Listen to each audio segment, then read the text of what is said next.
Oke, Tlaib. Bismillahirrahmanirrahim. Ayah bunda semua, insya Allah pada kesempatan malam hari ini kita akan memulai acara kita, yaitu acara webinar dengan orang tua, dengan ayah bunda semua pada malam ini. Bismillahirrahmanirrahim. Uhayyikum bitahiyyatil Islam. Assalamualaikum warahmatullahi wabarakatuh. Alhamdulillah. Alhamdulillahilladzi kana bi'ibadihi khabiran basira. Tabarakalladzi ja'ala fis sama'i buruja wa ja'ala fiha siraja wa qamaran munira. Asyhadu an la ilaha illallah wahdahu la syarika lah wa asyhadu anna Muhammadan 'abduhu wa rasuluh alladzi ba'athahu bil haqqi basyiran wa nadhira. Yang kami hormati ayah bunda semua dan juga yang kami cintai adik-adik yang ikut pada kesempatan pada malam hari ini. Alhamdulillah, puji dan syukur kita haturkan kepada Allah Subhanahu wa taala, Tuhan semesta alam yang telah mengumpulkan kita pada kesempatan malam hari ini, yang semoga perkumpulan kita secara virtual diberkahi oleh Allah Subhanahu wa taala. Salawat dan salam tak lupa kita haturkan kepada Nabi besar kita, Nabi Muhammad sallallahu alaihi wasallam, beserta para keluarganya, para sahabatnya, dan kita selaku umatnya hingga yaumil akhir nanti. Amin ya rabbal alamin. Alhamdulillah ayah bunda semua, semoga ayah bunda semua yang hadir pada malam hari ini selalu diberikan keberkahan oleh Allah Subhanahu wa taala. Dan insya Allah pertemuan kita pada malam hari ini kita akan membahas beberapa hal yang berkaitan tentang persiapan yang mungkin ayah bunda semua perlu pahami dan juga perlu mengaplikasikannya demi kesuksesan buah hati kita semua untuk melanjutkan studi di Libya maupun di Timur Tengah. Dan insya Allah pada kesempatan kali ini saya akan membahas webinar pada kesempatan malam hari ini menjadi 4 poin utama. Dan setelah 4 poin utama disampaikan, kita akan masuk ke sesi tanya jawab, yang mana ayah bunda semua kami bebaskan untuk bertanya dan juga berkonsultasi tentang studi atau juga pendidikan anak dari ayah bunda semua, yang semoga selalu diberi kemudahan oleh Allah Subhanahu wa taala. Sebelum kita lanjutkan, perkenalkan saya Rafif Kamal, dan juga di sini insya Allah saya akan berposisi sebagai pembicara yang memiliki 2 sudut pandang, yaitu sudut pandang seorang anak yang telah menyelesaikan studinya di Timur Tengah atau di kampus Libya, dan juga saya memiliki sudut pandang sebagai orang tua, yang mana saya sendiri merupakan orang tua juga yang mendidik anak, dan di satu sisi saya juga merupakan anak dari orang tua saya. Maka dari itu, ayah bunda semua, sebelum kita lanjutkan pembahasan kita, mari kita buka pertemuan kita pada malam hari ini dengan lafaz basmalah. Bismillahirrahmanirrahim. Baik, ayah bunda yang dirahmati Allah Subhanahu wa taala, di sini kita volumenya sedikit ini ya, santai, dan juga kita tidak terlalu serius dalam membahas poin kita pada malam hari ini. Sekarang kita akan memulai pembahasan kita dari poin pertama, yaitu poin pertama yang berkaitan tentang apakah anak ayah bunda semua belajar agama, belajar ke Timur Tengah itu atas kemauan pribadi atau dipaksa oleh orang tua. Nah ini poin pertama yang perlu kami sampaikan terlebih dahulu. Jika saya pribadi melihat fakta di lapangan, jika ada seorang anak yang melanjutkan kuliahnya ke Timur Tengah, ini memang dilatar belakangi berbagai macam hal. Pertama, ada yang kuliah di Timur Tengah karena keinginan pribadi, keinginan sendiri, anak itu memiliki azam yang kuat untuk kuliah di Timur Tengah dan akhirnya beliau kuliah di Timur Tengah. Dan yang kedua, ada seorang anak yang kuliah di Timur Tengah karena paksaan orang tua. Paksaan di sini dalam arti sang anak itu sebenarnya tidak mau untuk kuliah agama, tidak mau untuk memperdalam agama, tidak mau untuk kuliah di Timur Tengah. Tetapi beliau ikut perintah orang tua yang memaksa anaknya untuk kuliah di Timur Tengah. Dan tipe yang ketiga adalah tipe anak yang tidak memiliki pilihan.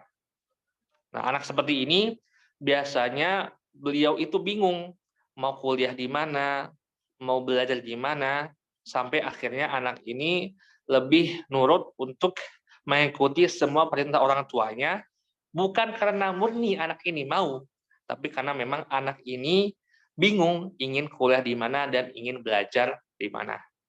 Seperti itu, kurang lebih saya membagi menjadi 3 poin, yaitu pertama, anak yang kuliah karena keinginan pribadi, yang kedua, karena dipaksa orang tua, dan yang ketiga, karena nurut, karena dia memang tidak memiliki pilihan, atau dia punya pilihan, tetapi ragu dengan pilihannya, dan lebih nyaman dengan mengikuti perintah orang tuanya, berharap berkah dari Allah Subhanahu wa Ta'ala.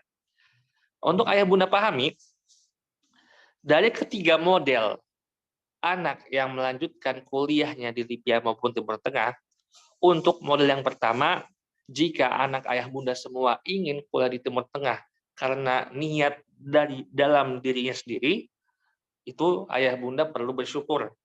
Karena memang kita lihat mayoritas mahasiswa berprestasi itu terlahir dari mahasiswa-mahasiswa yang memang kuliah karena keinginan pribadinya. Dia kuliah di Libya maupun Timur Tengah karena kemauan dari pribadinya, tanpa ada paksaan, tanpa ada tekanan dari siapapun. Dan untuk anak ibu yang tipe kedua, kuliah di Timur Tengah atau kuliah di pesantren sekalipun karena paksaan, nah ini kita lihat memang ini fakta di lapangan saya lihat terbagi menjadi 2 kelompok. Ada yang mana anak itu ketika dipaksa, di awal perjalanan anak ini merasa tidak nyaman. Tetapi setelah setahun, 2 tahun menjalani, anak ini baru menemukan kesenangan beliau dan juga baru menemukan passion beliau ketika kuliah atau memperdalam agama. Itu bagi anak yang bisa menikmatinya. Tapi ada yang kedua, ketika dia dipaksa, malah ujung-ujungnya dia malas untuk belajar dan terkesan melawan orang tua. Karena memang anak seperti ini merasa passion-nya itu bukan belajar agama, jadinya dia itu ketika dipaksa merasa tidak nyaman dan akhirnya melakukan beberapa perlawanan, di antaranya tidak mau ikut tes, tidak mau persiapan, ketika diterima, tidak mau masuk, dan lain sebagainya.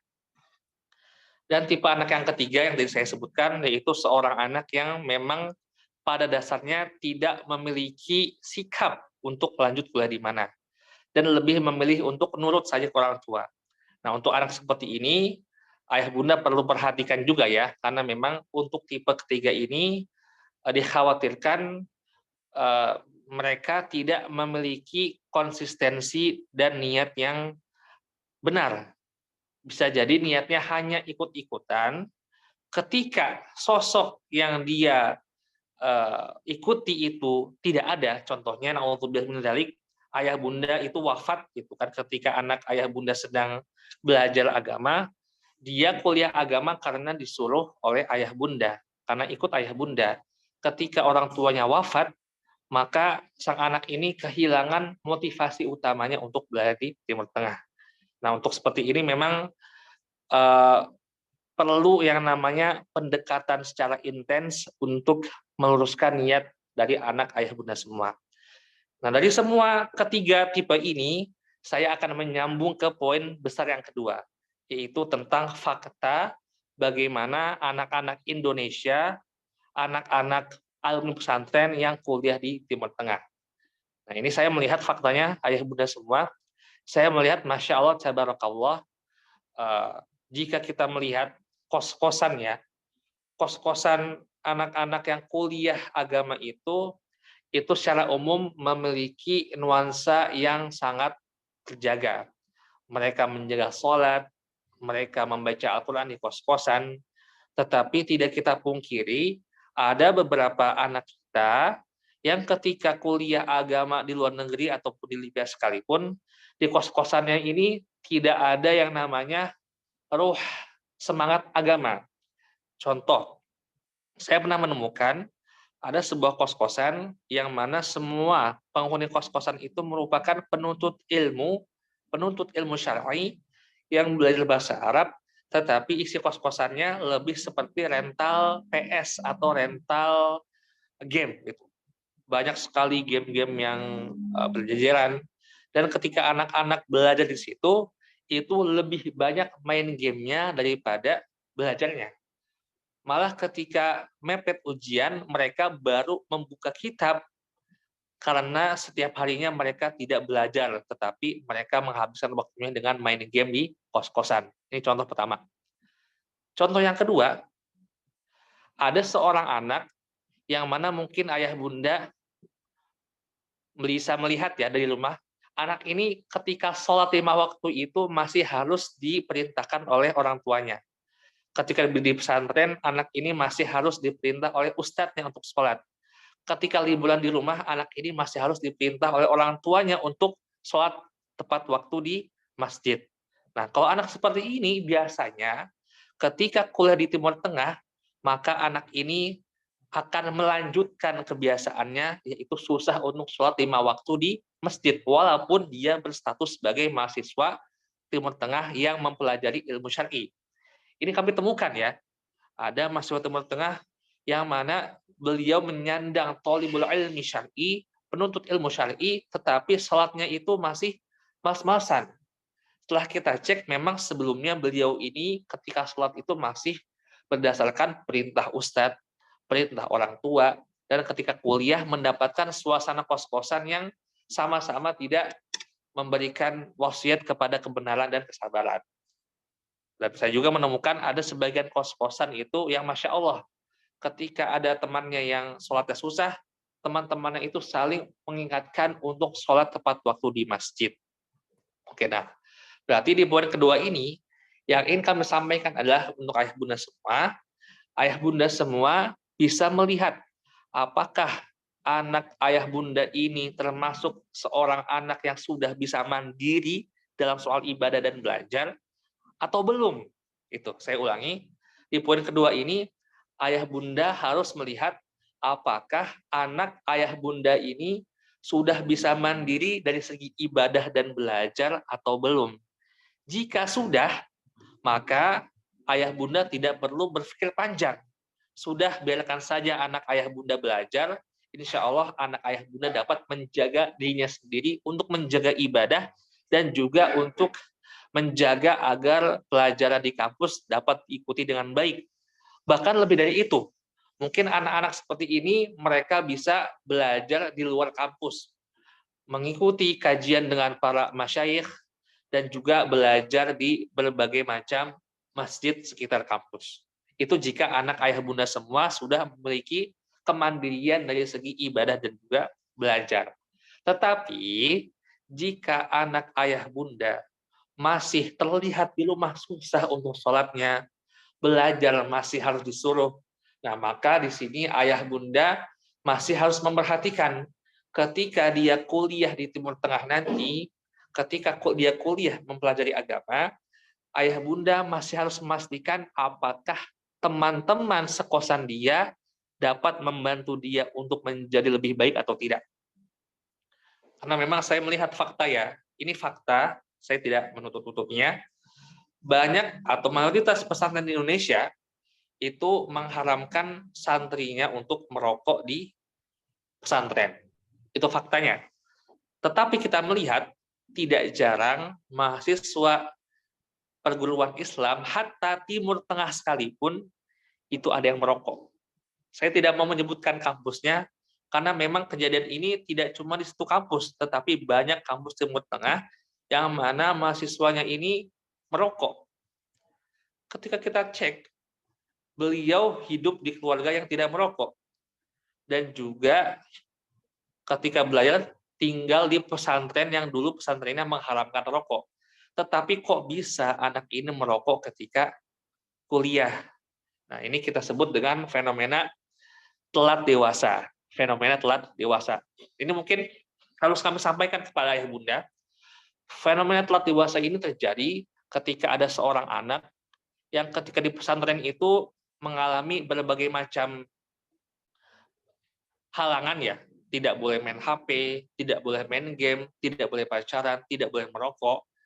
Ketika lulus dari pesantren, anak ini bukannya menjaga kebiasaan baiknya ketika di pesantren, tetapi beliau malah merasa bosan dengan kegiatan baik di pesantren dan ingin mencoba kenakalan-kenakalan yang dulunya dilarang di pesantren. Saya ulangi, peristiwa telat nakal ini merupakan peristiwa ketika seorang santri terbiasa dengan hidup yang teratur, hidup yang sesuai syariat, dan dia merasa bosan hidup seperti itu. Ketika dia lulus, dia baru mencoba-coba untuk nakal, coba pacaran, coba merokok, dan lain sebagainya. Dan ini kami temukan lumayan banyak alumni pesantren yang tanda kutip telat nakal ketika kuliah di Timur Tengah.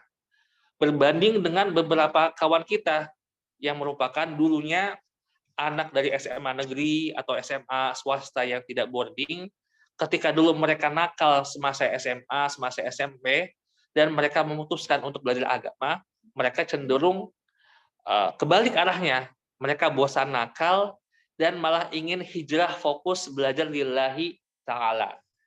Nah, ini kami mendapatkan banyak laporan ya tentang peristiwa yang namanya telat nakal yang dialami oleh alumni-alumni pondok pesantren ketika kuliah di Timur Tengah.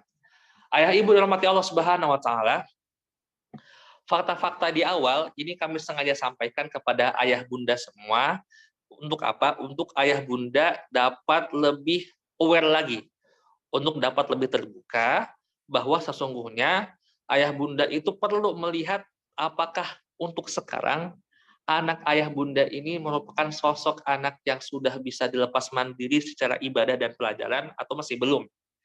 Karena itu akan berpengaruh dengan pilihan kampus yang akan dia tuju. Contoh, jika anak ayah bunda dirasa masih perlu diingatkan untuk sholat, masih perlu diingatkan untuk melakukan belajar dan lain sebagainya, jangan pilih kampus yang tidak ada absennya. Karena bila anak ayah bunda itu sudah malas dari awalnya, diberikan kampus yang tidak ada absensinya, itu mereka malah semakin menjadi-jadi. Yang tadinya malas belajar, ketika ke Timur Tengah semakin tidak belajar. Kuliahnya lama lulus, ketika lulus empot-potan, balik-balik sudah LC. Nah, ini kita lihat faktanya lumayan banyak ya, fakta seperti ini. Kuliah di Timur Tengah bukannya belajar, malah kerjaannya main dan lain sebagainya. Pulang-pulang sudah LC saja, tetapi tidak membawa ilmu yang bermanfaat untuk masyarakat dan juga bangsa. Dan bila ayah bunda melihat anak ayah bunda merupakan seorang anak yang sudah rajin dan juga taat beribadah, jika ayah bunda memasukkan anak ayah bunda ke kampus yang tidak ada absennya, mungkin mereka malah bisa menjadi produktif. Karena kita melihat, Masya Allah, ini kita sebut satu merek kampus ya, yaitu Al-Azhar, Kairo, contohnya. Di sebagian fakultas, itu yang namanya absensi itu tidak ada. Karena ketika kuliah, mahasiswa itu, satu kelas itu ratusan mahasiswa. Jadi dosen tidak melakukan absensi. Bagi siswa yang rajin, akan rajin. Bagi yang malas, akan malas. Bagi yang main, akan main. Bagi yang belajar, akan belajar. Tapi bedanya adalah, jika anak ayah bunda itu memiliki kesadaran yang tinggi, seandainya pun dia goib di kelas, goibnya itu akan bermanfaat. Contoh, saya memiliki kawan, dia itu jarang masuk kampus ketika kuliah di Al-Azhar. Tetapi ketika beliau goib ini, Beliau goib bukan karena malas. Beliau goib karena apa? Karena ingin mengikuti daurah di tempat lainnya. Seperti itu, gitu ya. Jadi goibnya itu Masya Allah. Goib karena ingin daurah. Pulang-pulang dari Mesir sudah membawa kiroat sanad ke-28 gitu kan. Masya Allah, ini memang ada beberapa kawan kita seperti itu. Dia memang pada dasarnya rajin, pada dasarnya mencintai ilmu, goibnya pun di kampus bukan karena kemalasan, tetapi goibnya karena ada daurah yang ingin dia ikuti, atau ada kajian yang ingin dia ikuti, bukan karena asal dasar kemalasan. Tetapi jika anak ayah bunda semua terlihat masih malas-malasan, jangan sampai memasukkan anak ayah bunda ke kampus yang tidak ada absennya, malah khawatirnya semakin menjadi. Itu poin berikutnya. Dan juga untuk kampus yang ada absennya pun, itu ayah bunda harus bisa memastikan lingkungan sekitarnya. Saya ambil contoh untuk kampus Arab Saudi. Untuk di kampus Arab Saudi, itu insya Allah merupakan kampus yang saya lihat ya, secara umum paling sesuai dari segi kampus maupun dari segi lingkungan. Karena mereka akan hidup di lingkungan asrama, yang asrama internasional merupakan isinya thalibul ilmi, dan juga di kampus pun mereka di absen. Jadi kehidupan di dalam kampus dan di luar kampus itu masih terkontrol dengan baik. Nah, untuk di Libya, contohnya, untuk di Libya sendiri, jika ayah bunda semua menyerahkan anaknya ke Libya, ayah bunda insya Allah, anak ayah bunda itu ketika di kampus akan diabsen dengan absensi yang sangat-sangat ketat. Ya. Saya katakan lumayan ketat, tetapi ketika keluar dari kampus, ini kehidupan sudah kembali ke masing-masing. Ada yang di Jakarta menyambi sambil ngajar, ada yang di Jakarta nyambi sambil bisnis, ada yang waktu kosongnya digunakan untuk daurah, ada yang waktu kosongnya digunakan untuk menghafal Al-Quran, ada yang waktu kosong digunakan untuk menonton konser, ada yang waktu kosong digunakan untuk bermain-main, main game. Nah, ini memang kembali ke anak ayah bunda semua. Nah, di poin awal ini, kami ingin menyampaikan bahwa kesucian suatu tempat itu tidak menjamin bahwa orang yang tinggal di situ semuanya suci. Saya ulangi, kesucian suatu tempat itu tidak menjamin bahwa orang yang tinggal di situ menjadi suci.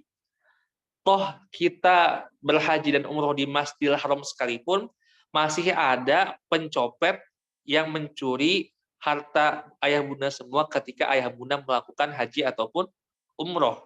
Padahal ayah bunda semua sedang melakukan ibadah di tempat paling suci, yaitu di Masjidil Haram. Begitu juga dengan penuntut ilmu. Jika ayah bunda menyekolahkan ayah bunda ke kampus Timur Tengah, kampus Timur Tengah itu insya Allah diisi oleh orang-orang yang soleh kebanyakan. Tetapi tidak menjamin bahwa semuanya itu menjadi orang soleh. Karena kita menemukan ada 1-2 kabar yang mungkin perlu kita sampaikan ya. Dan ini saya temukan kasus ini di 2 kampus berbeda, sama-sama kampus standar internasional Timur Tengah. Kasus di mana na'udzubillahi min dzalik, terdapat mahasiswa na'udzubillahi min dzalik yang saya katakan ya, menghamili wanita di daerah tersebut. Dan ini statusnya sebagai thalib syar'i, gitu ya, mahasiswa yang kuliah di kampus Timur Tengah ternama. Dan ini saya temukan tidak hanya di 1 kampus, tapi ada di 2 kampus yang saya tahu ya. Ini yang saya tahu. Bagaimana dengan saya tidak tahu? Nah, di sini di awal ini sebelum kita membahas tentang pendaftaran kampus, kami ingin membahas tentang hal-hal yang sepertinya ayah ibu perlu ketahui tentang kondisi yang sebenarnya terjadi di kampus Timur Tengah. Ini dari segi buruknya. Dari segi baiknya, kami perlu sampaikan juga, tidak jarang, malah banyak juga anak-anak kita, anak ayah bunda semua yang Masya Allah, ketika dalam kampus rajin, ketika di luar kampus itu mereka rajin juga untuk menuntut ilmu kepada masyayikh di kota sekitar. Kita ambil contoh Al-Azhar gitu ya. Di Al-Azhar ini, jika ayah bunda perhatikan, untuk daerah Jabodetabek, mayoritas ustadz-ustadz atau masyayikh yang mengajarkan tajwid sanad itu merupakan alumni dari Al-Azhar Mesir. Mengapa bisa? Karena di sana tersedia banyak sekali qurra-qurra dan hufaz-hufaz yang memiliki sanad yang tinggi. yang memiliki keilmuan tajwid yang mumpuni. Maka tidak heran kita melihat di Jabodetabek ini banyak sekali daurah-daurah tajwid, daurah-daurah sanad yang diambung oleh alumni Al-Azhar. Pertanyaannya, apakah semuanya seperti itu? Jawabannya tidak. Itu hanya sebagian saja. Sebagian lainnya ada yang rajin, ada yang tidak rajin. Begitu juga dengan kampus lainnya. Entah itu Madinah, entah itu Libya. Saya menemukan ada kawan kami, alumni kampus Saudi ya. Ketika lulus kampus, bahasa Arabnya masih belepotan. Penulisan bahasa Arabnya masih banyak yang salah. Padahal beliau merupakan alumni dari kampus Saudi ternama. Dan juga kampus-kampus Timur Tengah lainnya. Di sini kami ingin menyampaikan bahwa untuk ayah bunda semua, coba ayah bunda bisa men-scan dulu bagaimana kondisi anak ayah bunda semua, apakah masih perlu pengawasan lanjutan ketika kuliah atau sudah bisa dilepas secara mandiri. Dan poin yang ketiga yang ingin kami sampaikan adalah apa prospek pekerjaan dan prospek masa depan dari alumni Timur Tengah itu sendiri. Nah, di sini saya akan menyebutkan fakta dan saya tidak ingin bermujamalah, tidak ingin berbasa-basi dalam membahas hal ini. Fakta yang saya temukan adalah mayoritas alumni Timur Tengah ketika bekerja, ketika lulus dari Timur Tengah, mayoritas mereka adalah bekerja menjadi pengajar, bekerja menjadi ustadz, bekerja menjadi pengajar di lembaga-lembaga keislaman, entah itu pondok pesantren ataupun sekolah Islam yang swasta ataupun negeri. Itu yang kami temukan faktanya. Kami ulangi, mayoritas alumni Timur Tengah ketika lulus, yang kami temukan faktanya adalah mereka menjadi pengajar atau menjadi guru atau menjadi ustadz-ustadz di lembaga-lembaga keislaman, entah itu pondok pesantren ataupun sekolah full day ya. Itu fakta yang kami temukan. Yang mana, nah ini mungkin perlu kami sampaikan. Dari segi pendapatan bulanan, sekolah-sekolah itu memberikan kafalah atau memberikan gaji kepada ustadz-ustadz itu, yang mana gaji itu yang saya cek selama ini kebanyakan masih di bawah UMR. Bahkan ada teman-teman saya yang berkata bahwa sesungguhnya gaji kasir Indomaret itu lebih besar dibandingkan dengan gaji guru pesantren. Saya ulangi, gaji kasir Indomaret yang UMR itu lebih besar dibandingkan gaji dari guru pesantren atau guru-guru keislaman di sekolah swasta. Dan ini fakta yang kami temukan. Pertanyaannya adalah, apakah ayah bunda siap jika anak ayah bunda bekerja seperti itu? Nah, ini jawabannya kita lihat. Jika anak ini berasal dari keluarga yang agamis, yang merupakan ayahnya seorang ustadz juga, biasanya tidak mempersalahkan hal ini. Tidak mempermasalahkan jika anaknya ngajar di pesantren mana, anaknya khidmah di luar pulau, dan lain sebagainya. Karena sang ayah sudah tahu bahwa memang kehidupan santri itu seperti itu. Kehidupan penuntut ilmu itu memang seperti itu. Tetapi ada sebagian orang tua yang tidak menerima jika anaknya bekerja sebagai guru pesantren dan tidak tahu bahwa sesungguhnya mayoritas alumni Timur Tengah bekerja sebagai guru di pondok pesantren, yang mana dari segi gaji ya, saya to the point saja, ini lebih kecil secara umum dibandingkan dengan gaji dari kasir Indomaret sekalipun. Nah, ini perlu kami sampaikan agar ayah bunda semua bisa memahami ini merupakan data yang kami himpun secara keseluruhan, mayoritas seperti ini. Tetapi ada juga alumni Timur Tengah atau banyak yang tidak menjadi guru di pesantren. Contohnya, ada yang menjadi dai kantoran. Nah, ini kami akan membahas sekarang untuk pembahasan nomor 3 ini, kita akan membahas secara materi duniawi ya. Di pembahasan pertambahan kedua, saya membahas dari segi akhirat dan juga dari segi keilmuan dan juga kesungguhan ibadah. Di poin ketiga ini, kami to the point saja membahas tentang masalah duniawi, agar ayah bunda semua paham tentang hal ini.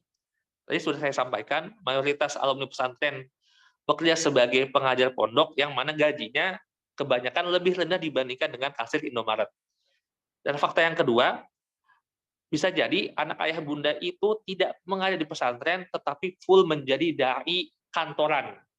Seorang dai yang mengajar dari satu kantor ke kantor yang lain, mengisi ta'lim dari satu tempat ke tempat yang lain, yang mana bila kita lihat di sekitar kita, ini pendapatan bulanannya tergantung, mulai dari jutaan rupiah sampai belasan bahkan puluhan juta rupiah. Jika seorang ustadz itu sudah memiliki nama besar, itu biasanya jadwal kajiannya itu sudah penuh. Jadwal kajian sudah penuh, sehari bisa 2 kali, 3 kali. Di setiap ada acara tabligh akbar, beliau mengisi. Jumatan beliau penuh. Setiap weekend penuh mengisi di berbagai macam masjid. Itu pendapatannya bisa mencapai puluhan juta rupiah jika ada seorang dai yang memiliki jadwal yang padat seperti itu. Dan saya tanyakan ke ayah bunda semua, apakah ayah bunda ingin anak ayah bunda seperti itu, memiliki jadwal kajian yang padat dengan pendapatan yang tinggi, tapi kita harus perhatikan, di sini kita harus melihat niatnya apa. Gitu. Apakah seorang menuntut ilmu itu niatnya karena ingin menjadi dai kantoran yang pendapatannya jutaan rupiah, pendapatannya puluhan juta rupiah, atau memang beliau menjadi dai kantoran ini karena memang dipanggil saja, tidak ada motivasi ekonomi ketika menjadi dai kantoran. Nah, ini perlu kita sampaikan karena kita melihat ada sebagian ayah bunda yang sangat terpesona dengan Masya Allah ustadz-ustadz kita yang terkenal. Ayah bunda melihat bahwa ustadz terkenal itu saling umroh. Kalau haji hampir setiap tahun gitu kan. Dan Masya Allah mobilnya bagus-bagus. Nah, mungkin arah bunda ingin anaknya seperti itu. Nah, kamu nanti kuliah di Timur Tengah agar nanti Ustadz Fulan ya. Karena Ustadz Fulan itu umrohnya tiap bulan. Hajinya tiap tahun. Mobilnya bagus-bagus. Fansnya banyak. Ngasih kajian di mana-mana. Nah, nanti kamu belajar agama biar bisa kayak gitu. Nah, ini kalau kayak gini, hati-hati ayah bunda. Ini bisa dikhawatirkan salah dalam niat. Gitu ya, salah dalam niat. Karena kalau kita sudah salah dalam niat, ini akan berefek kepada keberkahan ilmu yang dimiliki. Dan juga kita perlu menyampaikan kepada ayah bunda semua, dan untuk menjadi dai yang terkenal dan diundang di mana-mana, itu butuh yang namanya proses gitu kan. Tidak bisa setahun 2 tahun lulus sudah terkenal di sebuah daerah, tidak bisa. Itu butuh proses, dan juga untuk hal ini saya melihat ini hanya terjadi di kota-kota besar saja. Jika dai tersebut hidup di daerah terpencil, ya maka dai tersebut tidak bisa mendapatkan kafalah seperti yang dia dapatkan di kota-kota besar. Oke. Fakta yang berikutnya, selain guru pesantren dan juga dai perkotaan, alumni Timur Tengah juga bisa menjadi PNS ya. Dan memang kita lihat paling banyak itu menjadi PNS di Kementerian Agama, mobil khusus pada KUA-nya. Gitu ya. Di KUA banyak sekali alumni Timur Tengah yang menjadi PNS. Nah, tapi saya ulangi lagi, dari semua pekerjaan itu yang menjadi mayoritas adalah pengajar pondok pesantren. Atau juga ada yang menambahkan, Ustadz, ada juga alumni Tim Tank yang menjadi gubernur, ada. Menjadi menteri, ada. Tapi ingat ayah bunda, ini saya membahas antara data semuanya gitu ya. Memang benar ada alumni Timur Tengah yang menjadi menteri. Memang benar ada alumni Timur Tengah yang menjadi wakil wali kota. Memang benar ada alumni Timur Tengah yang menjadi bupati. Tapi mayoritas dari semua itu mereka kebanyakan berkhidmat di pondok pesantren. Nah, ini kami memberikan gambaran kepada ayah bunda agar ayah bunda bisa memperkirakan nanti setelah anak saya lulus jadi apa ya gitu. Atau ada juga menjadi dosen. Nah, ini banyak sekali alumni Timur Tengah menjadi dosen, dan untuk dosen berarti minimal harus memiliki gelar S2 ya, tidak bisa S1, minimal harus S2 untuk menjadi dosen, dan bisa juga ada menjadi dosen PNS di berbagai macam kampus. Dan juga kalau ayah bunda ingin anaknya sukses secara dunia dan akhirat, maka jangan bahasanya kita katakan jangan menjadikan ilmu agama yang dipelajari ini sebagai senjata utama dalam mencari pundi-pundi rupiah. Nah, saya ulangi, jangan menjadikan ilmu agama yang dipelajari ini sebagai senjata utama dalam mencari pundi-pundi rupiah. Karena memang kita lihat para ustadz-ustadz kita yang Masya Allah, Allah berikan keberkahan rizki gitu ya, dan juga kelapangan rizki, itu mereka lebih karena bisnis, ayah bunda semua, lebih karena bisnis. Nah, di sini yang ingin kami garis bawahi, jika ayah bunda khawatir akan masa depan ekonomi ayah bunda semua, untuk anak-anak ayah bunda semua, maka solusinya adalah dengan cara berbisnis. Saya melihat banyak sekali asatidz kita yang memiliki bisnis sampingan dan alhamdulillah Allah berikan kelapangan rezeki ya dari segi pendapatan bulanan. Nah, ini poin sini kita akan membahas tentang peluang kuliah di Timur Tengah. Jadi di poin pertama saya sudah membahas tentang tipe anak-anak yang melanjutkan kuliahnya, dipaksa atau tidak.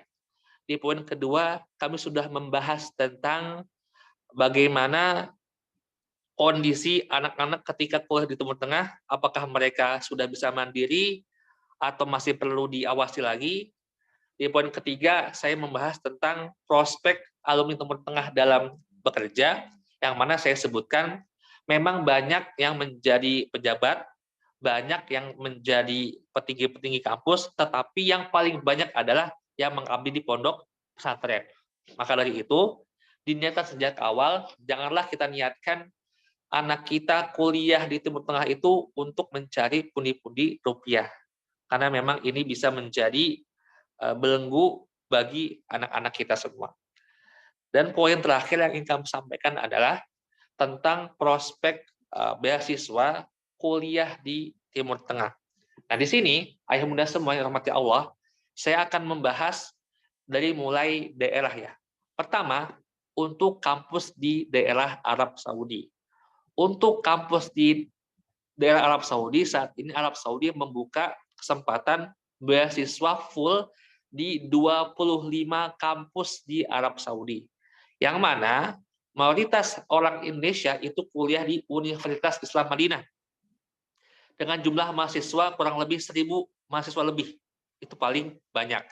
Sisanya mereka ada yang kuliah di King Abdul Aziz, King Saud University, Qasim University, dan lain sebagainya. Nah, untuk kesempatan kuliah di Arab Saudi ini, sesuai data yang kami punya, itu mayoritas memang kuliah di Universitas Islam Madinah, yang mana Madinah ini tidak menerima akhwat sama sekali. Ya. Saya ulangi, Universitas Islam Madinah tidak menerima akhwat sama sekali. Dan jika ayah bunda semua memiliki anak perempuan yang ingin kuliah di Arab Saudi, maka di kampus Saudi itu disyaratkan untuk memiliki mahram, entah itu paman atau ayah yang sedang bekerja di Arab Saudi, atau kakak atau adik yang sedang kuliah di Arab Saudi, itu semua bisa menjadikan mahram dan akhwat tersebut bisa mendaftar di Arab Saudi. Tetapi jika tidak memiliki mahram, maka sulit untuk mendaftar putri ayah bunda semua untuk kuliah di Arab Saudi. Kecuali ayah bunda semua ingin anak ayah bunda semua kuliah di KF, UPM, atau di KAUS ya. Itu merupakan kampus non-agama, kampus umum sains, itu membuka pendaftaran untuk akhwat untuk wanita tanpa ada syarat mahram, tetapi itu kampus umum dan hanya membuka S2 dan S3 saja, gitu ya. Tapi jika anak ayah bunda semua ingin S1 dan putri, ini kesempatannya saya katakan sulit karena ada syarat yang sulit, yaitu syarat adanya mahram. Dan juga kami dengar ada satu kampus yang tidak mensyaratkan mahram, yaitu Princess Noura University yang berada di Arab Saudi. Tetapi fakta di lapangan adalah jumlah mahasiswi Indonesia yang di Princess Noura itu sangat-sangat sedikit. Tidak sampai 10 ya. Di bawah 10, hanya sekitar 3 atau 5, saya lupa. Nah, itu. Dan untuk di Arab Saudi sendiri, pendaftarannya sekarang, ayah bunda semua, mendaftarnya di portal Study in Saudi. Nanti anak ayah bunda semua akan diminta untuk mengisi data-data dan juga memilih 3 kampus yang ingin dituju. Jadi dipilih 3 kampus mana yang ingin dituju, Maka itulah kampus yang akan kemungkinan menerima anak dari ayah bunda semua untuk melanjutkan studinya di Arab Saudi. Untuk fasilitasnya, kuliah di Arab Saudi ini 100% beasiswa, mulai dari berangkat sampai pulang sampai lulus semuanya beasiswa. Mulai dari biaya pangkal, beasiswa, biaya buku, itu sebagian kampus memberikan subsidi, untuk makan pun disubsidi, dan mendapatkan uang jajan bulanan kurang lebih 800 real lebih. Kalau kita konversikan ke rupiah, itu bisa sampai 3,2 juta rupiah per bulan untuk uang jajan mahasiswa S1 di Arab Saudi. Dan juga berkesempatan untuk melakukan umroh dan haji. Walaupun umroh dan haji ini tidak bisa dilakukan sesuka hati ya. Saya ulangi, umroh dan haji bagi mahasiswa Indonesia di Saudi itu tidak bisa dilakukan seenaknya. Semuanya masih harus melakukan sesuai dengan prosedur yang ada, masih harus ada biaya tambahan yang dibayarkan, tetapi tentunya itu jauh-jauh lebih murah dan jauh-jauh lebih mudah dibandingkan jika kita melakukannya di Indonesia. Itu untuk Arab Saudi. Yang kedua, kampus Lipia. Nah, kampus Lipia ini merupakan kampus cabang dari Jamiatul Imam Muhammad bin Saud Al-Islamiyah yang berada di kota Riyadh, dan kampus Lipia ini memiliki 4 cabang, Medan, Aceh, Surabaya, dan Jakarta. Khusus Lipia, Medan, Aceh, dan Surabaya, itu hanya membuka kelas I'dad Lughawi, kelas persiapan bahasa. Dan untuk Lipia Jakarta, terdapat jurusan S1, S1 Ekonomi, S1 Lughah, dan S1 Syariah. Untuk di Lipia Jakarta sendiri, untuk I'dad Lughawi mendapatkan mukafaah bulanan, uang saku bulanan 100 rial, dan untuk S1 mendapatkan mukafaah sebesar 200 rial. Untuk kehidupan sehari-hari di Lipia Indonesia itu tidak ada asrama dan tidak ada beasiswa ya. Jadi untuk anak ayah bunda semua, jika kuliah di Lipia itu masih harus mencari kos-kosan sendiri lagi. Makanya kita lihat banyak anak Lipia yang menjadi marbot masjid, atau menjadi pengajar di lembaga, atau mencari kos-kosan sendiri, karena memang walaupun Lipia itu kampus Arab Saudi, tetapi mereka tidak menyediakan asrama bagi mahasiswa yang kuliah di sana. Dan Lipia ini terbuka untuk ikhwan dan akhwat, dan insya Allah jika kuliah di Lipia, anak ayah bunda semua akan diajarkan langsung oleh para masyayikh yang berasal dari Timur Tengah. Dan untuk Lipia sendiri, pendaftarannya dibuka setahun 2 kali. Untuk prodi S1, saya ulangi ayah bunda semua, untuk prodi S1 pendaftaran dibuka setahun 2 kali, dan untuk I'dad Lughawi itu dibuka setahun 2 kali, kecuali di Lipia Jakarta. Karena di Lipia Jakarta biasanya I'dad Lughawi dibuka hanya setahun sekali. Tetapi untuk Lipia Medan, Surabaya, dan Aceh, mereka membuka pendaftaran I'dad Lughawi setahun 2 kali. Khusus untuk Lipia Surabaya, untuk Tholibat ya, mahasiswi di Lipia Surabaya, itu pendaftaran dibuka setahun sekali. Ya, kalau untuk tulabnya setahun 2 kali, saya ulangi. Untuk mahasiswa I'dad Lipia Surabaya, pendaftaran dibuka 2 tahun sekali, tetapi untuk mahasiswi hanya dibuka setahun sekali. Ini mungkin banyak sekali maklumat yang saya sampaikan ya untuk kepada ayah bunda semua. Semoga ayah bunda semua dapat memahami apa yang kami sampaikan. Dan juga kita akan berlanjut ke kampus yang ketiga, yaitu Al-Azhar yang berada di Kairo, Mesir. Dulu, zaman-zaman saya, atau bisa kita katakan belasan tahun yang lalu, Al-Azhar itu tidak hanya di kota Kairo, tetapi tersebar di berbagai macam kota yang berada di Mesir. Tetapi semenjak tahun 2015 atau 16 kurang lebih, yang namanya mahasiswa Indonesia itu wajib untuk kuliah di Kairo, dan tidak bisa kuliah di kampus-kampus Al-Azhar selain Kairo.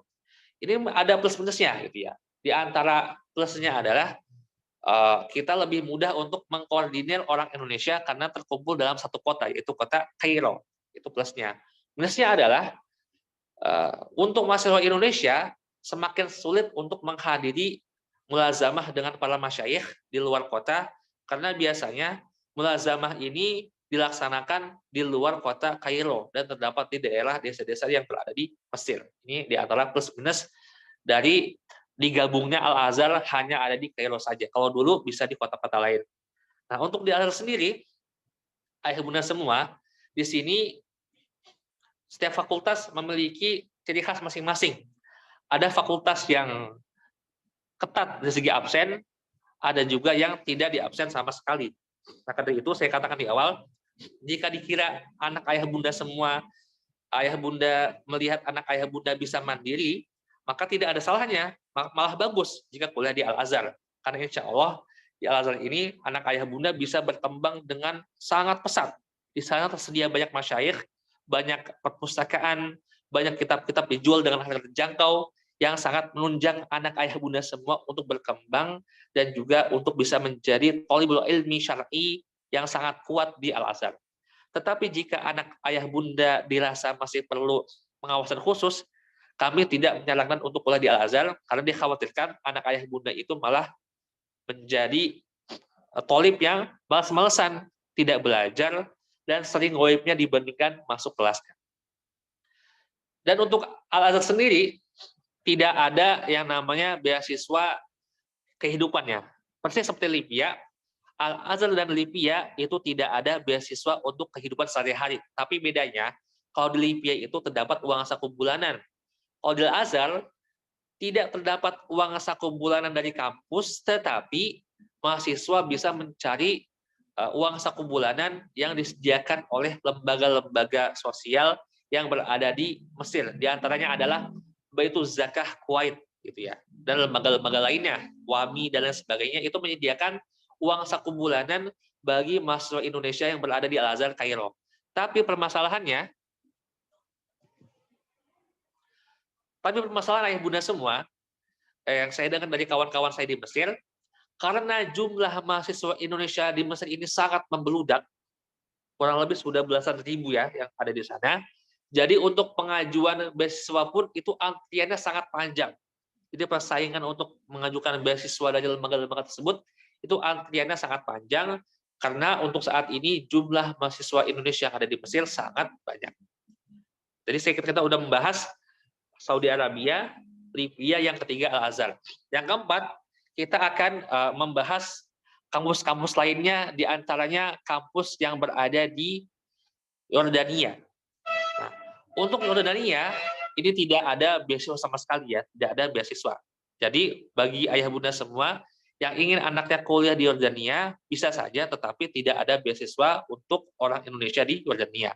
Kemudian kita mengenal kampus di daerah Maroko. Nah, untuk Maroko sendiri, ini biasanya tes dilakukan oleh Kementerian Agama Republik Indonesia bersamaan dengan tes Mesir dan Sudan. Tetapi dalam 2 tahun terakhir, dalam setahun terakhir ini, untuk Kemenak hanya membuka tes Maroko saja dan tidak membuka tes Mesir ataupun Sudan lewat Kemenak.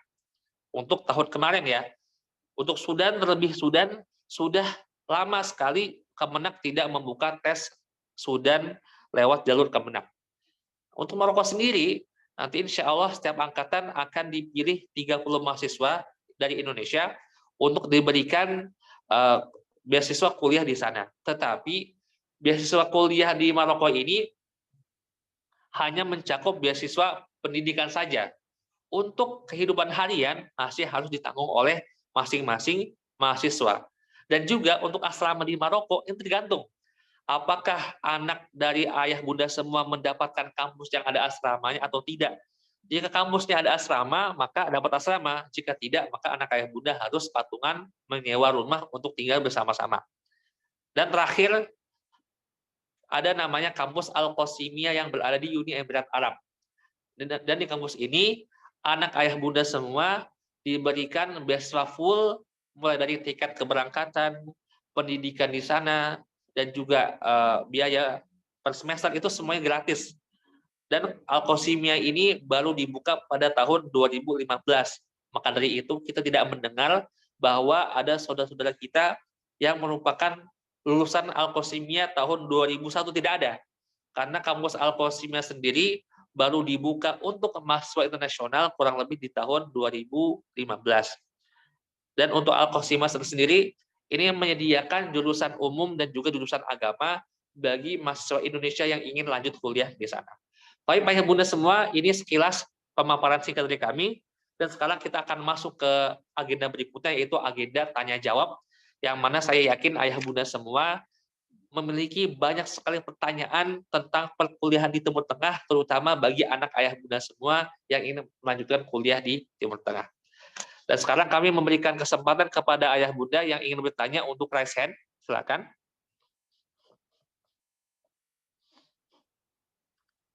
Atau tulis di chat, kolom chat.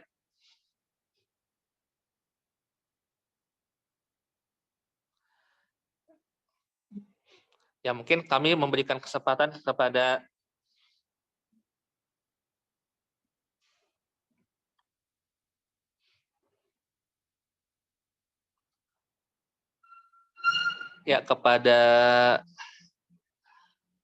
Ummu Davin, silakan Ummu Davin jika ingin bertanya, silakan. Assalamualaikum warahmatullahi wabarakatuh. Assalamualaikum warahmatullahi wabarakatuh. Ya, Afwan mau bertanya, misalnya tahun depan misalnya mendaftarkan, kalau tahun ini kan masih masih mau pengabdian dulu. Nah, tahun depan misalnya mendaftar itu apa selalu pengumumannya itu 2 atau 3 tahun kemudian untuk ke Universitas Islam Madinah atau yang di Saudi Arabia itu? Oke. Ya, syukran. Jazakallah khair. Assalamualaikum Jawab ya. warahmatullahi wabarakatuh. Langsung kami jawab ya Bunda. Untuk pendaftaran ke Universitas Islam Madinah, untuk tahun-tahun sekarang itu jauh lebih profesional dibandingkan dengan tahun-tahun sebelumnya. Kalau dulu memang betul Bunda, itu yang namanya pendaftaran harus menunggu kisaran 2-3 tahun. Tetapi untuk tahun belakangan ini, itu kurang lebih setahun juga sudah bisa berangkat, karena memang untuk belakangan ini pendaftarannya itu sudah tersistem dengan rapi dan sudah ada timeline-nya, mulai dari kapan pendaftaran berakhir, kapan tes bahasa, kapan pengurusan visa, sampai keberangkatan itu semua sudah rapi. Jadi jawabannya adalah untuk tahun-tahun ini pendaftaran Universitas Islam Madinah lebih cepat keberangkatannya dibandingkan dengan tahun-tahun sebelumnya, karena kalau dulu itu tidak ada timeline pendaftaran, tapi untuk sekarang sudah ada timeline pendaftarannya. Oke. Kemudian dari Bunda Nisroha, silakan Bunda. Assalamualaikum warahmatullahi wabarakatuh. Afwan Ustadz mau nanya, ini ya mengenai anak kita yang misalkan insya Allah dapat kuliah di Saudi Arabia itu. Amin. Jadi yang mesti dipesankan ya, amin ya, amin. Yang mesti dipesankan sebagai orang tua kepada anak kita itu adalah apa gitu loh. Biasanya kan orang tua itu misalkan pesan apa gitu, contoh seperti itu mestinya itu lebih pada apa gitu. Terus karena kalau di sana itu kan yaitu seperti yang diterangkan Ustaz tadi, itu banyak hal yang mengkhawatirkan ya. Kadang mungkin di rumah itu sudah kita lihat itu baik-baik saja, tapi karena di sana itu akan bertemu sama berbagai macam teman ya, dari berbagai macam negara, sehingga dari orang tua itu ada kekhawatiran atau istilahnya itu agak cemas, bisa saja nanti jadi terpengaruh atau malah jadi sesuatu yang beda gistinya, jadi tidak sesuai dengan harapan.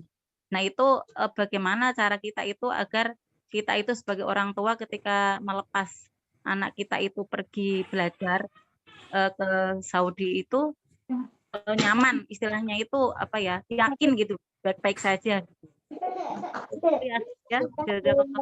Assalamualaikum warahmatullahi wabarakatuh. Waalaikumsalam warahmatullahi wabarakatuh. Makasih Bunda atas pertanyaannya. Nah, untuk menjadikan bagaimana anak ayah Bunda semua nyaman ke Saudi, ini saya ingin memberikan sebuah pandangan.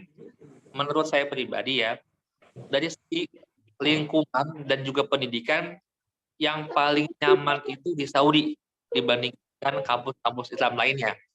Mengapa saya mengatakan seperti ini? Karena memang faktanya seperti itu. Bila kita melihat contohnya di Suriah gitu ya, ada sebagian siswa kita yang lanjut kuliah mendapatkan beasiswa di Suriah. Tapi kan Suriah ini dari segi politik masih belum ini ya, stabil. Tidak atau saudara kita yang mendapatkan beasiswa di daerah konflik. Nah, itu kan kita masih sebagai orang tua mengkhawatirkan dari segi keamanan anak-anak kita. Tapi untuk Saudi sendiri, itu insya Allah negaranya sangat aman. Politik, insya Allah anak Bunda tidak akan menemukan permasalahan. Untuk segi pergaulan, yang kami perhatikan, untuk teman-teman di Saudi, karena memang di sana ikhwan akhwat itu sangat-sangat dijaga batasannya, dan juga peraturan pemerintah pun banyak sekali yang merujuk kepada peraturan syariat, bahkan sebagian besar gitu. Jadi secara umum insya Allah anak ayah bunda lebih terjaga kalau di Saudi. Ini pandangan saya pribadi ya ayah bunda. Karena memang saya melihat beberapa negara lainnya yang sangat bebas itu terjadi penyelewengannya lebih besar kemungkinannya dibandingkan dengan negara yang memberikan aturan-aturan yang ketat di Arab Saudi. Jadi ada ayah bunda kalau anak di Saudi tidak perlu khawatir, banyak khawatir, karena memang secara umum Saudi malah tergolong sangat aman dan lingkungannya sangat kondusif. Ayah bunda bisa memperbanyak doa untuk anak ayah bunda semua, tetapi yang saya garis bawahi, Saudi itu paling aman dan paling nyaman dibandingkan dengan negara Timur Tengah lainnya. Oke, kemudian dari Ibu Lani, ya, silakan Ibu Lani. Ya, Assalamualaikum warahmatullahi wabarakatuh. Salam, Ibu Bunda. Saya Lani, saya ibu dari Geri Prihantono. Ini anak saya masih kelas 12, Ustadz, di Mahat Liwaul Furqan. Alhamdulillah, September kemarin ya, tahun lalu, coba ikut daftar UIM. Terus sudah mengikuti tes yang bahasa Arab itu. Cuma memang masih belum melihat lagi akunnya itu seperti apa, ada bagaimana kelanjutannya. Terus ada yang mau saya tanya itu, anak saya insya Allah mau melanjutkan, masih baru mau daftar lagi ke STDI Jember. Nah, tapi anak ini juga mau minta coba mau daftar ke Lipia. Pertanyaannya, jadi awalnya saya minta anak saya untuk masuknya langsung ke syariah aja, tapi menurut dia kurang mampu, jadi harus mengikuti idat lugawinya dulu gitu. Terus di Lipia atau STDI Bunda? Di STDI sudah baru buka pendaftaran kan Ustadz? Oh ya. Jadi mau ikut yang lugawi di STDI Jember, tapi juga mau coba Lipia, anaknya minta coba Lipia. Nah, terus kan saya ada lihat, saya ikutin ITAF ya, terus saya lihat ada yang bimbel untuk mengisi waktu. Ini kan anak ini pulang besok tanggal 9. Jadi saya pikir waktu kosong 5 bulannya itu apa ini yang bisa diisi. Anaknya saya tawarin ikut bimbel yang di ITAF, adakan di ITAF itu, dan alhamdulillah mau sih. Terus kalau menurut dari Ustadz sendiri, apakah memang maksudnya membutuhkan banget enggak gitu ya, maksudnya untuk yang bimbel ini, sedangkan dia juga masih mau ngambil idat lugawi lagi gitu, atau kalau sudah ambil yang bimbel, ikut bimbel ini, nanti di STDI Jembernya ambil syariah langsung aja, apakah bisa gitu? Oke, sebanyak Bunda atas pertanyaannya. Jadi kita jawab ya Bunda. Kita harus mendudukan dulu, untuk kuliah di Timur Tengah, tidak semua kampus, saya ulang ya, untuk kuliah di Timur Tengah, semua kampus mengadakan ujian tes masuk. Ya. Contoh, di Arab Saudi, itu ada ujian tes masuk, tapi ujian tes masuknya tidak menentukan lulus atau tidaknya seseorang. Atau lihat kampus-kampus di mana lagi ya? Di Al-Qasimiyah itu masih ada tes. Maroko ada tes. Yordania sepertinya tidak ada tes ya, Yordania. Jadi memang ada sebagian kampus yang mensyaratkan tes, ada juga sebagian yang tidak mensyaratkan tes. Dan untuk kampus yang masih ada tesnya, kami perhatikan kampus yang paling susah dari segi soal tes masuknya itu ada di Lipia gitu. Jadi soal masuk Lipia itu setelah kami bandingkan lebih susah dibandingkan soal masuk Mesir soal masuk Al-Qasimiyah, bahkan soal masuk Maroko sekalipun, terkadang LIPIA itu jauh lebih susah. Nah, maka dari itu kami di Bimbel Itaf ini kami memang dengan pelajaran yang mengacu pada ujian-ujian yang biasa diujikan di LIPIA dan kami tambah beberapa kampus selain LIPIA. Karena memang kita lihat LIPIA ini paling susah, maka materinya itu berdasarkan ujian-ujian yang ada di LIPIA. Dan juga untuk masuk LIPIA, ini persentase kelulusannya saya lihat memang lebih sulit dibandingkan dengan masuk ke SDI Bunda. Gitu. Kalau di SDI, mungkin pendaftarannya itu di zaman kawan saya itu masih 1:1 atau 1:2 gitu. Kalau di LIPIA bisa 1:13 atau 1:15. Baik. Jadi memang dari segi kesulitan LIPIA itu dari segi kesulitan masuknya, LIPIA lebih sedikit kesempatan masuk dibandingkan dengan SDI. Dan kami bandingkan juga LIPIA dan SDI itu memiliki plus minusnya. Antara keunggulan SDI yang kami perhatikan ya, SDI itu menunjang program-program mahasiswa di luar kampus. Kalau ada UKM di luar kampus dan lain sebagainya, itu memang sangat ditunjang oleh pihak kampus. Sementara di LIPIA tidak ada seperti itu. Tidak UKM, tidak ada, maksud saya UKM yang memiliki program-program SDI gitu. Jadi memang masing-masing ada plus minusnya. Jadi mungkin Bunda bisa pertimbangkan dengan anak Bunda. Karena memang saya menemukan ada kawan saya terima di SDI dan di LIPIA, tetapi dia lebih milih SDI. Ada juga kawan saya terima di LIPIA, tapi dia lebih milih LIPIA. Jadi memang ini semua kembali kepada anak ayah Bunda semua. Apakah lebih cocok LIPIA atau SDI? Karena memang itu. Saya menemukan kawan saya keterima di keduanya, tapi lebih milih SDI. Dan kawan saya keterima di keduanya, lebih milih LIPIA. Nah, jadi memang itu semua kembali ke anak ayah Bunda semua. Tapi untuk belajar, saya kira memang itu masih perlu ya, karena memang untuk masuk SDI maupun LIPIA ini harus ada tes masuk, dan persentase lulus LIPIA itu sangat-sangat kecil dibanding SDI. Oke, baik. Terus pertanyaannya, kalau misalnya jadi ikut ini untuk yang bimbel itafnya itu, apakah yang di STDI-nya itu Ustadz rasa mencukupi, jadi nggak usah ambil yang idat lugawi lagi, langsung ke syariah, apakah dari bimbel yang itaf adakan itu mencukupi? Itu kan lumayan juga ya, 5 bulan. Nah, ini untuk ini kami harus nih Bunda menjawabnya dengan jujur dalam artian, ketika kami menanyakan kawan kami yang kuliah di SDI, itu yang menentukan apakah seorang siswa itu harus atau tidak, itu tes yang dilakukan oleh SDI, ada tes bahasa. Betul, jika siswa itu lulus tes bahasa, ya maka bisa langsung S1. Jika tidak lulus, maka harus idat dulu. Nah, untuk pertanyaan itu saya tidak tahu Bu, bagaimana jawabannya, karena memang tidak ada jaminan dari kami gitu.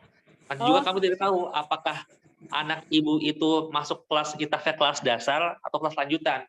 Karena memang kalau anak ibu masuk kelas dasar, itu anak ibu masih perlu belajar bahasa Arab dari awal, masih perlu mempelajari hal yang sangat-sangat mendasar, dan tentunya ketika masuk SDI, itu pasti masuknya lewat idat dulu. Tapi kalau di itaf yang sudah masuk kelas lanjutan, kemungkinan besar bisa masuk SDI tanpa lewat idat. Jadi kita tunggu. Oh gitu. Ini juga kan masih bingung. Jadi kemarin sudah mendaftarnya itu ambil yang idat lugawi. Cuma ya alhamdulillah di SMA ini walaupun SMA berbasis boarding school, tapi juga tetap ada pelajaran diniyahnya itu juga lebih banyak gitu. Terus kemarin juga selama 1 tahun itu saya minta pihak sekolah untuk pakai bukunya dari itaf. Jadi saya sempat beli buku itaf itu, jadi mereka bimbel tambahan ya itu pakai buku itaf. Oke, baik Bunda. Mungkin ini yang kita cukupkan Bunda ya. Tapi saya ingin sedikit menambahkan, buku itaf sendiri itu memang bagus ya, bisa digunakan untuk menjadi soal-soal tryout. Tapi memang isi kontennya itu tidak mencakup semuanya, dalam artian kalau ikut bimbel itu lebih semuanya dipelajari, tapi kalau tryout hanya sebagian saja. Kita lanjut ya ke komentar dulu, sudah banyak komentar. Baik. Untuk ayah bunda semua, saya mematikan mic ya, membacakan pertanyaan yang ada di komentar. Oke. Pertanyaan pertama kami akan membahas dari, saya dengar bahwa Lipia saat ini ijazahnya tidak diakui di Indonesia. Mohon penjelasannya Ustadz. Nah ini kita akan bahas ya. Memang yang namanya penyetaraan ijazah itu, ayah bunda semua, itu dilakukan oleh kampus-kampus yang mana kampus ini berada di luar negeri gitu. Jadi kalau anak ayah bunda semua kuliah di luar negeri dan ingin mendaftarkan anaknya untuk S2 di UIN misalnya, maka harus dilakukan penyetaraan ijazah. Dan penyetaraan ijazah ini terdapat syarat, yaitu syarat harus dilampirkannya visa, kalau tidak salah, visa selama di negara tersebut. Nah, untuk Lipia sendiri, Lipia ini dihitung kampus luar negeri. Tapi ketika ingin melakukan penyetaraan, diminta visa, tidak ada visanya. Karena memang kita tinggal di Indonesia.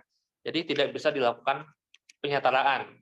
Nah, dan juga untuk di Dikti sendiri, Lipia ini dari tahun 2020 dan sampai sekarang, katanya itu tidak ada datanya di Dikti. Jadi memang untuk alumni Lipia tahun 2020 ke atas, ini ada sedikit permasalahan di ijazah.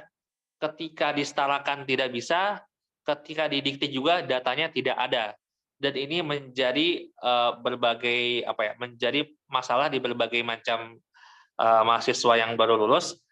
Dan kami lihat untuk permasalahan ijazah ini, kami melihat ada alumni Lipia yang keterima menjadi PNS gitu ya, di salah satu universitas Islam negeri di Indonesia, dan beliau ini belum melakukan penyetaraan ijazah.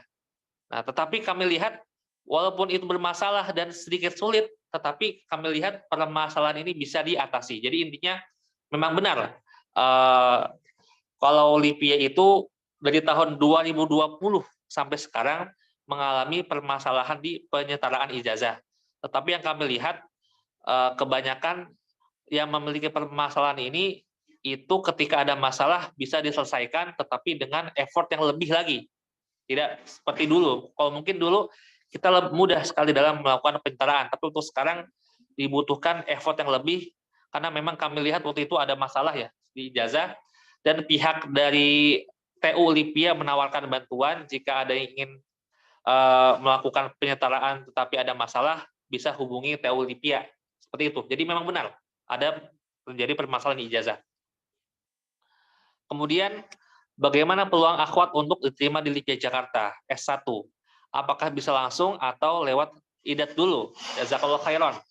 Jawabannya adalah bisa langsung Bunda, bisa langsung, dan ini ayah ya, bukan Bunda. Bisa langsung dan tidak harus lewat idat dulu. Ini semua tergantung dengan kemampuan bahasa dari anak ayah bunda semua. Dan perlu dipahami, untuk masuk S1 ada nilai ijazah minimal untuk bisa mendaftar. Untuk untuk Qism Lughah dan Syariah, minimal nilai ijazah anak dari ayah bunda itu 90. Dan untuk Qism Idari minimal 85. Itu nilai ijazah, bebas. Mau nilai Kemenak atau nilai pondok itu bebas. Dan di sini adalah nilai rata-ratanya ya, nilai rata-rata, bukan nilai per pelajaran. Kemudian ada info jika di Lipia semua manhaj masuk di sana. Mohon Ana dikasih gambaran bagaimana dengan pengajar dan mahasiswa-mahasiswinya berkaitan dengan manhajnya. Mungkin ada kiat-kiatnya biar Ana lebih tenang. Jazakallahu khairan. Ya memang betul ya dikatakan manhaj di sini yang masuk semuanya itu kita lihat di Lipia ada dari Salafi, ada dari Nahdlatul Ulama, ada dari Muhammadiyah, ada dari Persis gitu. Mahasiswa yang masuk ke Lipia itu berasal dari berbagai macam background karena memang Lipia tidak mensyaratkan manhaj tertentu untuk bisa diterima di Lipia. Sama juga dengan Arab Saudi. Di kampus Arab Saudi tidak disyaratkan dari manhaj tertentu untuk bisa diterima di kampus Arab Saudi. Dan untuk pengajaran sendiri, itu memang kami lihat mayoritas bermanhaj Ahlussunnah wal Jamaah gitu.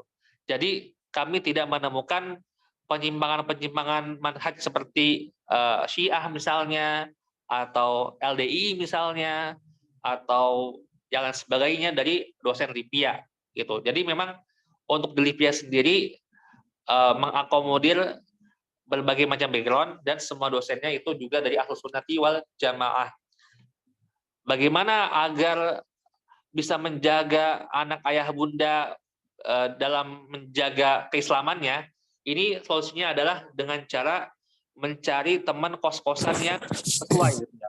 Mencari teman kos-kosan yang sesuai, karena kalau teman kos-kosannya tidak sesuai, kadang-kadang ada yang suka main game lah, ada yang segala macam. Nah ini bisa merusak atau mempengaruhi kepribadian dari anak ayah bunda semua. Oke. Selanjutnya.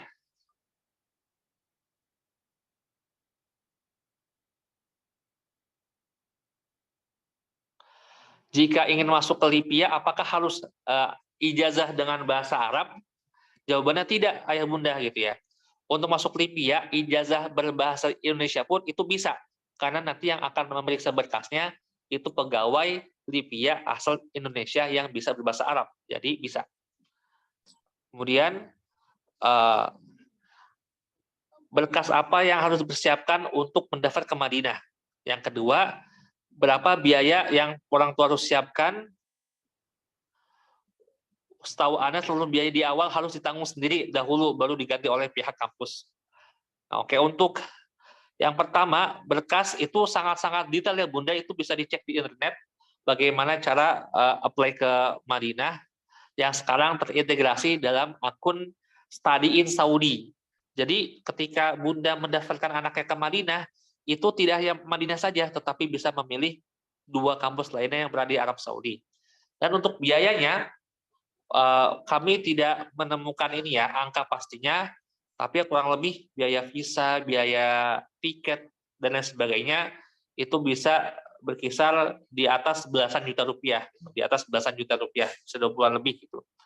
Nanti semuanya nanti akan ditanggung oleh pihak kampus. Oke, ada yang bertanya, Ustadz, itu nilai 90 minimal maksudnya gimana? Oke. Untuk nilai 90 minimal itu maksudnya adalah nilai dari nilai rata-rata keseluruhan ya. Rata-rata keseluruhan. Jadi nilai anak ayah bunda itu semua pelajaran ditambah dan dibagi rata. Itu nilai minimal seperti itu. Jadi kalau ada nilai 60 tapi pelajaran lain 100 semua itu bisa lulus gitu kan. Karena memang yang dilihat adalah nilai rata-rata ijazahnya, bukan nilai per pelajaran. Oke. Ustadz, bagaimana harus mempersiapkan soft skill kemandirian anak-anak untuk bisa menjadi thalibul ilmi di Timur Tengah? Kalau untuk soft skill, ya ini bisa dilatihnya ini ya, dengan cara pertama memang kita melatih kemandirian anak. Kemandirian anak, bagaimana belajar itu tidak hanya ujian saja, tetapi semangat untuk mengikuti kajian-kajian, dan juga mempersiapkan bagaimana dia bisa hidup mandiri tanpa adanya orang tua, itu kan, tanpa adanya peralatan yang mumpuni. Itu insya Allah bisa dipelajari, dan terutama untuk semangat menuntut ilmu itu lebih sulit dipelajari dibandingkan dengan mempelajari bagaimana cara bertahan hidup, seperti itu.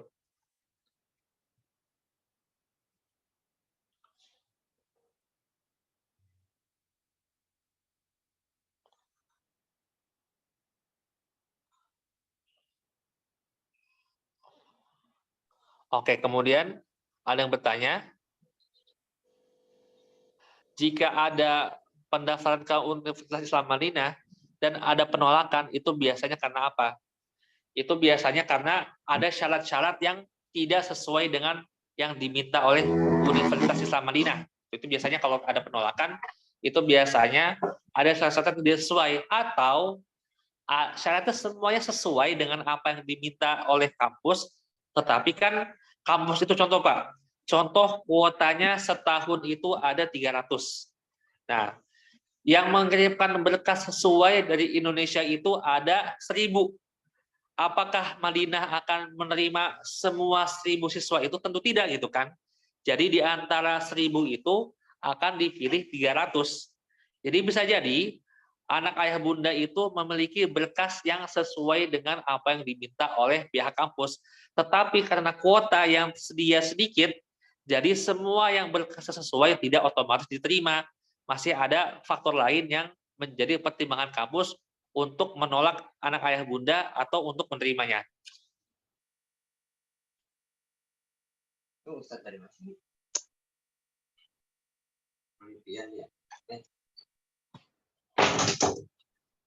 Oke, kemudian ada yang bertanya, Afwan Ustadz mau tanya, anak saya tahun ini baru lulus untuk daftar ke Saudi, apakah bisa tahun ini?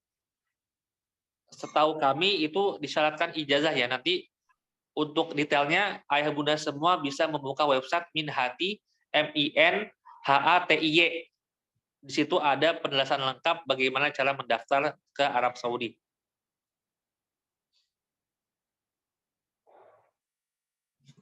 Ada yang bertanya, apakah benar jika ingin kuliah di Madinah lebih baik masuk pesantren Al-Irsyad? Saya dengar ada kuota untuk masuk UIM. Nah, ini memang pertanyaan seperti ini didasari oleh memang fakta yang kita lihat setiap tahunnya mahasiswa yang masuk Madinah dari Al-Irsyad itu paling banyak dibandingkan dengan pesantren-pesantren lainnya. Dulu di zaman kami itu dari Al-Irsyad itu bisa sampai 40 mahasiswa per tahun. Tapi untuk saat ini kuotanya semakin berkurang. Mengapa? Karena Madinah melihat banyak pesantren-pesantren yang sudah melakukan muadalah atau melakukan penyetaraan kepada Madinah, jadinya kuota Al-Irsyad itu semakin berkurang dan dibagi kepada pesantren-pesantren lainnya. Jadi, jika anak ayah bunda masuk Al-Irsyad, itu tidak menjamin anak ayah bunda bisa diterima di Madinah. Tetapi untuk saat ini, Al-Irsyad merupakan pesantren dengan jatah masuk Madinah paling banyak dibandingkan dengan kampus-kampus lainnya. Karena saya memiliki banyak kawan yang masuk Madinah lewat Al-Irsyad banyak, tapi yang ditolak juga banyak. Jadi memang tergantung ya. Ada yang bertanya, peluang alumni untuk bekerja di Arab Saudi, jazakallahu khairan. Peluangnya ada gitu, tapi memang saya jarang mendengarnya. Ada yang bekerja di kedutaan besar Republik Indonesia, ada yang bekerja sebagai penjaga perpustakaan di Arab Saudi dan lain sebagainya. Tapi saya jarang mendengarnya karena kebanyakan saya mendengar mereka kembali ke Indonesia. Peluang masuk Libya apakah lebih besar jika melalui IDAD dulu? Lalu berapa besar kuota bagi pendaftar yang langsung ke S1-nya? Nah, untuk mendaftar Libya memang benar. Kita lihat sesuai data, mayoritas yang masuk S1 itu berasal dari alumni yang IDAD. Dan untuk kuotanya itu tidak ada jumlah pastinya.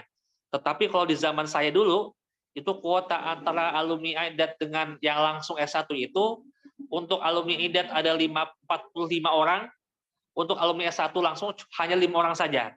Itu di zaman saya, itu sudah lama. Nah, untuk sekarang kurang lebih seperti itu. Bisa jadi pembagiannya 90 banding 10%, atau 80 banding 20%, tetapi Libya masih sangat mendahulukan alumni IDAD untuk bisa lanjut ke S1 Libya. Kemudian, apakah kampus yang tidak menceritakan mahram di Saudi seperti Princess Naurah, King Saud, dan Loibah, apakah akan dibuka portal sendiri? Mohon infonya Ustadz.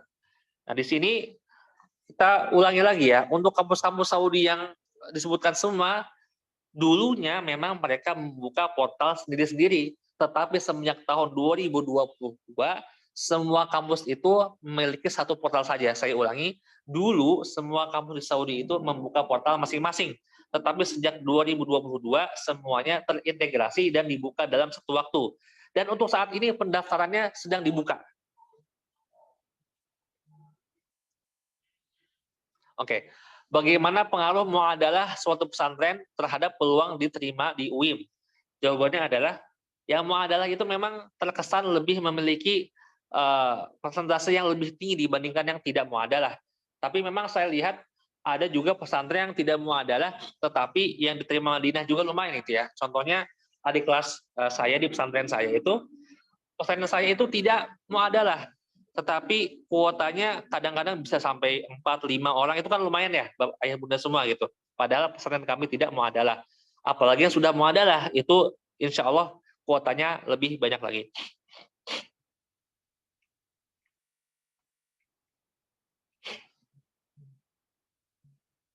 Oke, persiapan yang harus ditekankan untuk melanjutkan S1 di kampus Timur Tengah atau di LIPI apa saja, Ustadz? Nah, ditekankan yang pertama adalah niat dulu gitu ya, niat untuk apa ke Timur Tengah. Karena memang kalau niatnya sudah tidak benar, khawatirnya langkah ke depannya tidak benar. Setelah niat diluruskan, yang paling pertama harus ditingkatkan adalah kemampuan nahwu dan shorof. Karena pelajaran ini hampir ditemukan ada di setiap kampus-kampus Timur Tengah. Soal nahwu shorof hampir ditemukan pasti ada di kampus-kampus Timur Tengah. Yang kemudian yang perlu ditingkatkan adalah kemampuan bahasa dasar seperti berbicara, mendengar, menulis. Karena nanti anak ayah bunda semua terkadang ada yang namanya tes lisan. Nah, jadi kalau tidak bisa menjawab secara lisan, itu akan terasa sulit soalnya. Tetapi jika anak ayah bunda lancar berbahasa Arab, insya Allah akan mudah sekali menghadapi tes lisan. Dan untuk hafalan Quran sendiri, pada sebagian kampus, hafalan Quran itu dapat menjadi nilai lebih. Itu kan. Dan kurang lebih minimal hafalan paling aman itu adalah minimal 2 juz sampai 3 juz. Kalau 1 juz itu masih sangat-sangat berbahaya, ayah bunda semua ya. Masih sangat sedikit, minimal 2 sampai 3 juz. Itu paling minimal. Mau saya katakan minimal, karena pendaftar yang lain hafalan 30 juz. Seperti itu.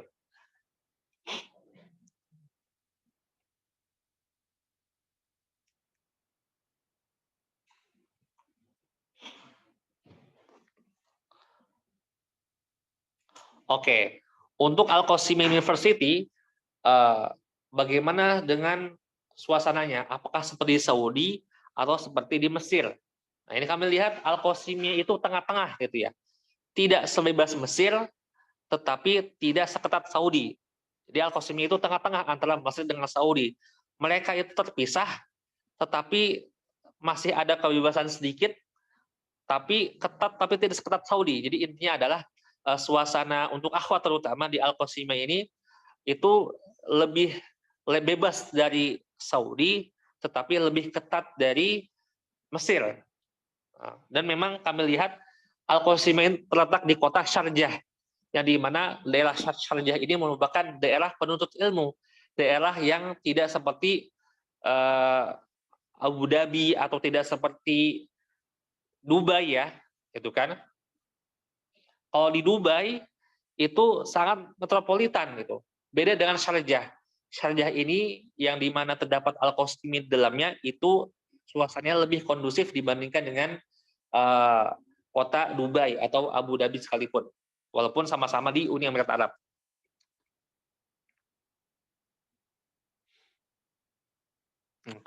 Jika diterima Al-Qasimnya selama 1 tahun dan kemudian diterima di UIM, apakah bisa langsung pindah ke UIM atau ditahan dulu oleh Qasimnya atau ada penalti jenisnya? Nah, untuk Bunda, untuk Al-Qasimiyah itu yang kami pahami ya, untuk Al-Qasimiyah itu yang kami pahami ada syarat ditahannya ijazah SMA ketika diterima. Nah, jadi anak ayah bunda semua ketika diterima di Al-Qasimiyah itu ijazah SMA-nya akan ditahan. Maka itu sulit untuk pindah ke UIM jika sudah diterima Al-Qasimiyah.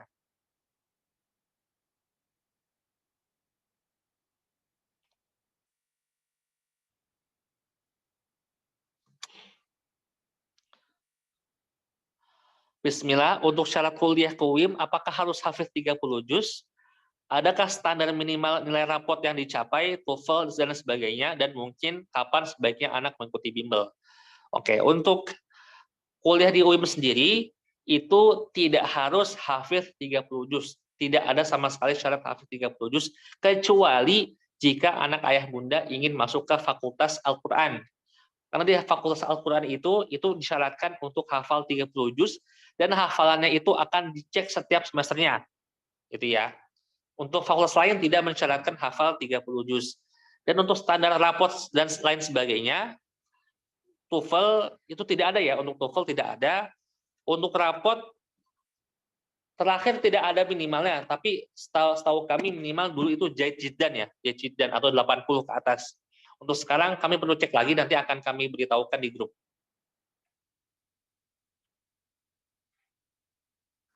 Kemudian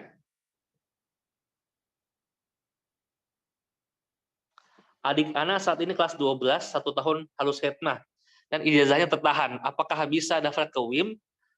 Ada info katanya bisa. Apakah betul? Iya, betul. Seandainya ijazah tertahan sekalipun, bisa minta ke pihak sekolah untuk scan saja. Karena ketika mendaftar, kita tidak perlu menyertakan fisik aslinya, tapi cukup di-scan saja. Jadi ketika ijazah ditahan, minta pihak pesantren untuk men-scan ijazah, nanti ketika mendaftar tinggal di-upload seperti itu. Dan fisik ijazahnya masih diberikan ke pengurus pesantren.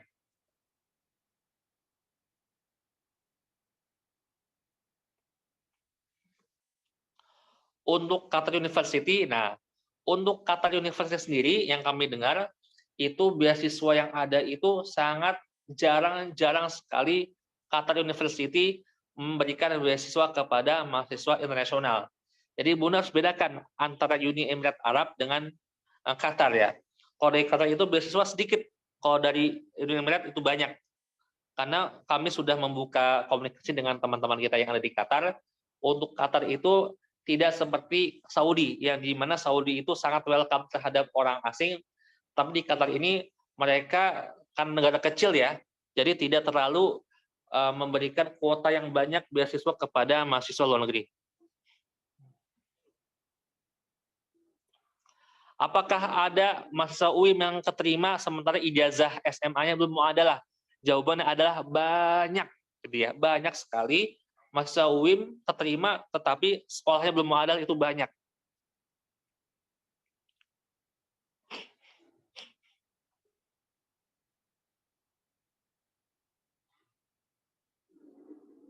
Apakah jurusan Syariah Lipia ada kesempatan untuk pendaftaran yang bukan Idatul Lughawi? Kami dengar ada kesempatan tapi kecil. Ya betul, betul Bunda, seperti itu. Betul Ayah ini ya.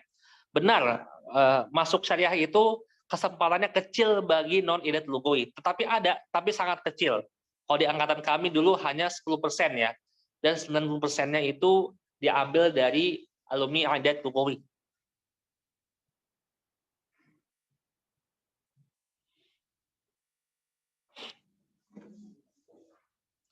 Bismillah, Afan tanya Ustadz, untuk penilaian diterima di LIPI, apakah benar jika nilai tes itu ditambah dengan nilai rata-rata ijazah?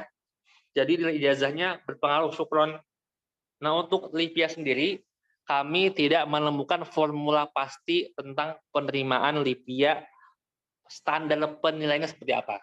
Karena dulu pada tahun 2020 pernah kejadian LIPIA itu menerima pendaftaran tanpa adanya tes untuk S1. Jadi murni nilai rapot sudah diterima tanpa adanya tes, itu pada tahun 2020. Pada tahun sebelum-sebelumnya, malah nilai ijazah sama sekali tidak dilihat. Nilai ijazah itu cuma sebagai gerbang untuk mendaftar, selebihnya yang dilihat hanya kemampuan siswa dari segi kemampuan tulis maupun tes lisan. Jadi di LIPIA sendiri tidak ada formulanya, dan juga pernah ada tahun di mana nilai ijazah itu menjadi nilai tambah ketika masuk LIPIA. Untuk sekarang bagaimana? Wallahu a'lam, tidak ada statement resmi dari LIPIA, tetapi kita di sini harus selalu bersiap siaga karena LIPIA memang pada dasarnya tidak memberikan acuan yang pasti tentang standar diterima atau ditolaknya seseorang. Begitu juga dengan kampus-kampus Saudi, mereka tidak memberikan standar pasti bagaimana diterima atau ditolaknya seseorang, tapi memang nilai yang diberikan, nilai yang didapatkan ketika tes itu sangat mempengaruhi. Tapi bisa jadi ada beberapa pertimbangan lain yang diberikan oleh LIPIA. Maka dari itu LIPIA tidak pernah menjanjikan atau tidak pernah memberikan syarat khusus bagaimana seorang itu pasti diterima atau tidak.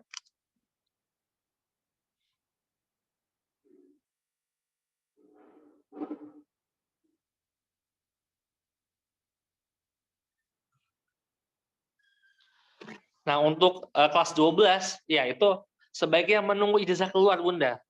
Menunggu ijazah keluar.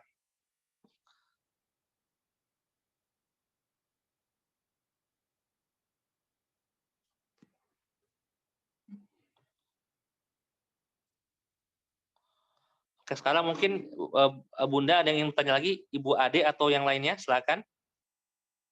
Ibu Lani.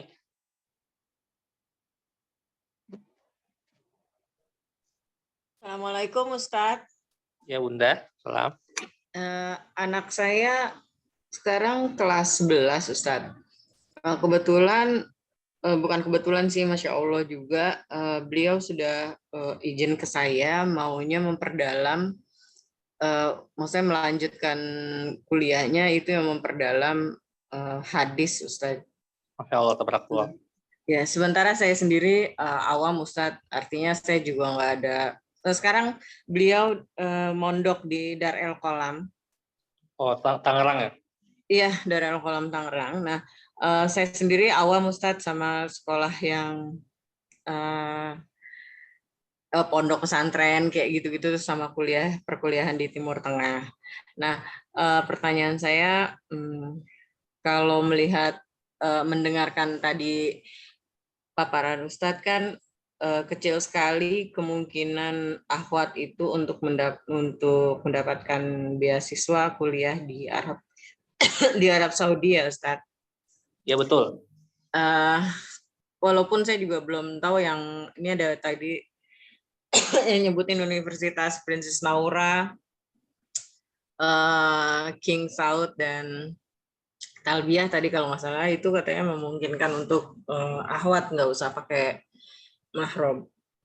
Terus pertanyaan itu satu, pertanyaan yang kedua, gimana ya Ustadz untuk sekarang sih dia beliau tuh kelas 5, jadi kelas 2 SMA ya. Nah pertanyaannya Ustadz, sepertinya dari paparan Ustadz tadi kan kalau akhwat tuh kemungkinannya bisa di Lipia Jakarta. Itu ada DO-nya gitu ya Ustadz, kalau misalnya ketika naik semesteran IP-nya nggak cukup, itu langsung DO gitu ya Ustadz? Oke, saya izin jawab Bu ya. Boleh ya. Lanjut. Sepertinya Ibu mau lanjut. Silakan Ibu. Saya masih mau lanjut juga. Itu terus berarti kemungkinannya paling enggak ya untuk akhwat di UEA ya Ustadz untuk mendapatkan beasiswanya. Terus nah itu pendaftarannya itu link pendaftarannya dan seperti apa gitu Ustadz, cara-caranya gitu, apakah harus ikut ITAF dulu, terus berikutnya kalau ikut ITAF tuh sebaiknya kapan Ustadz, ketika beliau tuh kelas berapa gitu, terus sama kalau kemungkinan yang di Oman itu gimana ya Ustadz? Itu aja Ustadz, maaf banyak, terima kasih. Banyak Bunda.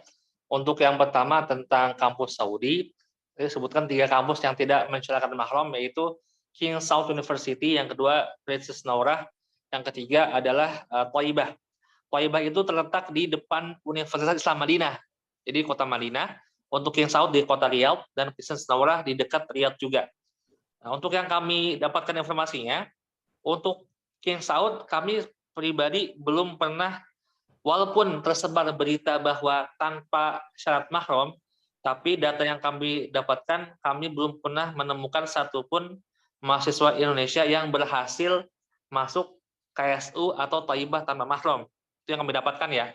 Nah, memang yang kami kenal, semua yang kami kenal masuk Thayyibah ataupun KSU, yang akhwat itu semuanya ada mahramnya. Seandainya syarat mahram tidak disebutkan sekalipun, tapi fakta di lapangan, yang kami lihat semua yang masuk itu masih punya mahramnya. Walaupun terkadang mahramnya itu sudah tidak ada Saudi. Contoh, ketika mendaftar ada kakaknya di Madinah, dia menggunakan mahram, surat iqomah mahram kakaknya. Kemudian ketika dia daftar diterima, dan ketika dia kuliah kakaknya sudah pulang ke Indonesia. Nah ini masih bisa gitu. Walaupun kakaknya sudah pulang, tetapi dianya masih di Saudi, itu masih bisa. Yang penting mahram itu ada ketika mendaftar dan ditunjukkan dengan adanya iqomah atau tanda bahwa seorang itu sudah bermukim di Saudi dalam waktu yang lama. Dan itu hubungan mahramnya itu dipastikannya dengan apa ya? Dikonfirmasikannya dengan apa ya Ustaz?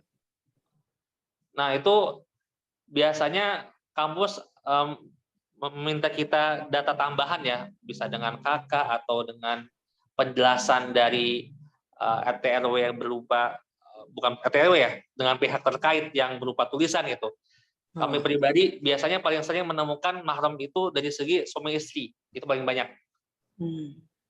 Baik, Ustaz. Atau anak dari tenaga kerja kita yang ada di Saudi. Oke. Dan juga kemudian terkait dengan Libya, apakah ada DO? Yang kami lihat Libya itu ada DO, tapi untuk proses DO-nya itu tidak seperti STAN ya. Saya katakan STAN karena memang saya mengetahui sebagian kawan itu DO-nya sangat-sangat ketat gitu. Nah, kalau di Libya itu DO-nya tidak seperti STAN. Misalnya ada satu semester gitu, ada sekian mata kuliah. Kalau ada satu mata kuliah yang tidak lulus, maka dia bisa lanjut semester berikutnya dengan syarat mengikuti ujian remedial mata kuliah yang dia tidak lulus itu.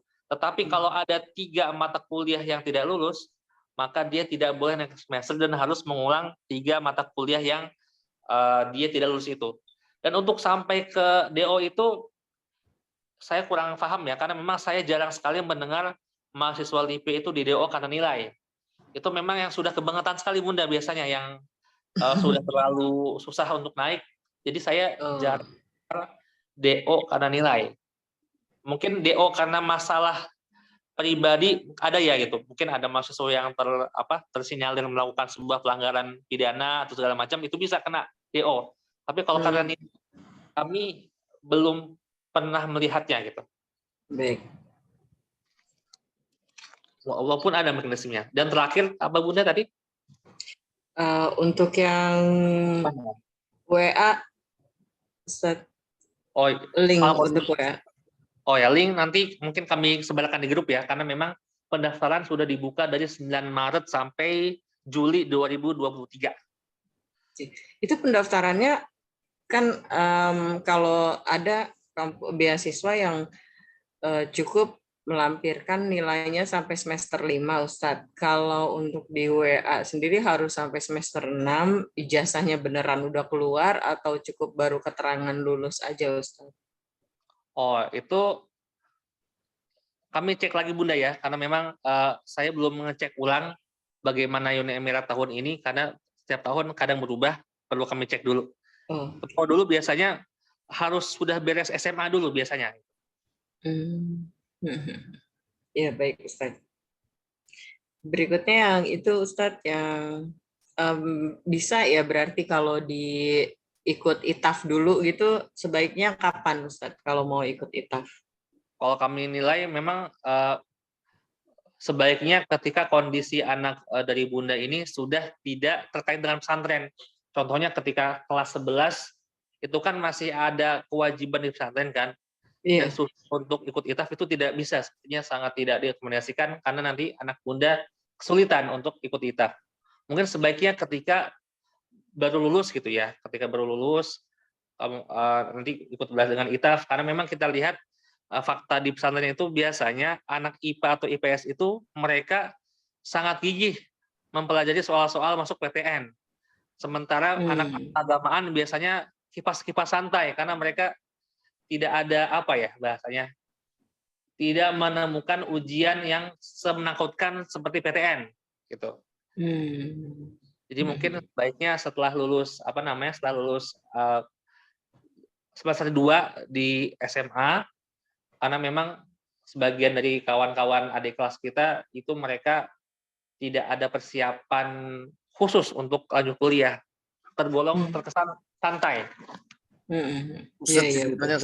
Terus sama satu lagi Ustadz yang tentang di Oman Ustadz, itu termasuk Timur Tengah juga kan ya, itu kemungkinannya seperti apa ya Ustadz? Itu terakhir Ustadz pertanyaannya. Oh, di Oman kami pribadi belum mendapatkan infonya dari kawan-kawan itu, perlu kami cek lagi ya Bunda. Baik, terima kasih banyak Ustadz, ya Ustadz. Izin bertanya Ustadz. Silakan ya. Silakan Mbak.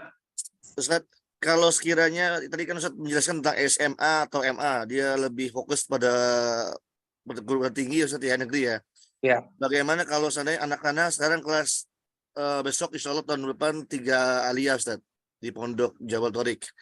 Itu bagusnya ITAF itu ikut atau setelah lulus dari pesantren Ustadz? Anak dari ayah sendiri sekolah di SMA-nya pelamar atau pesantren? Di pesantren Ustadz.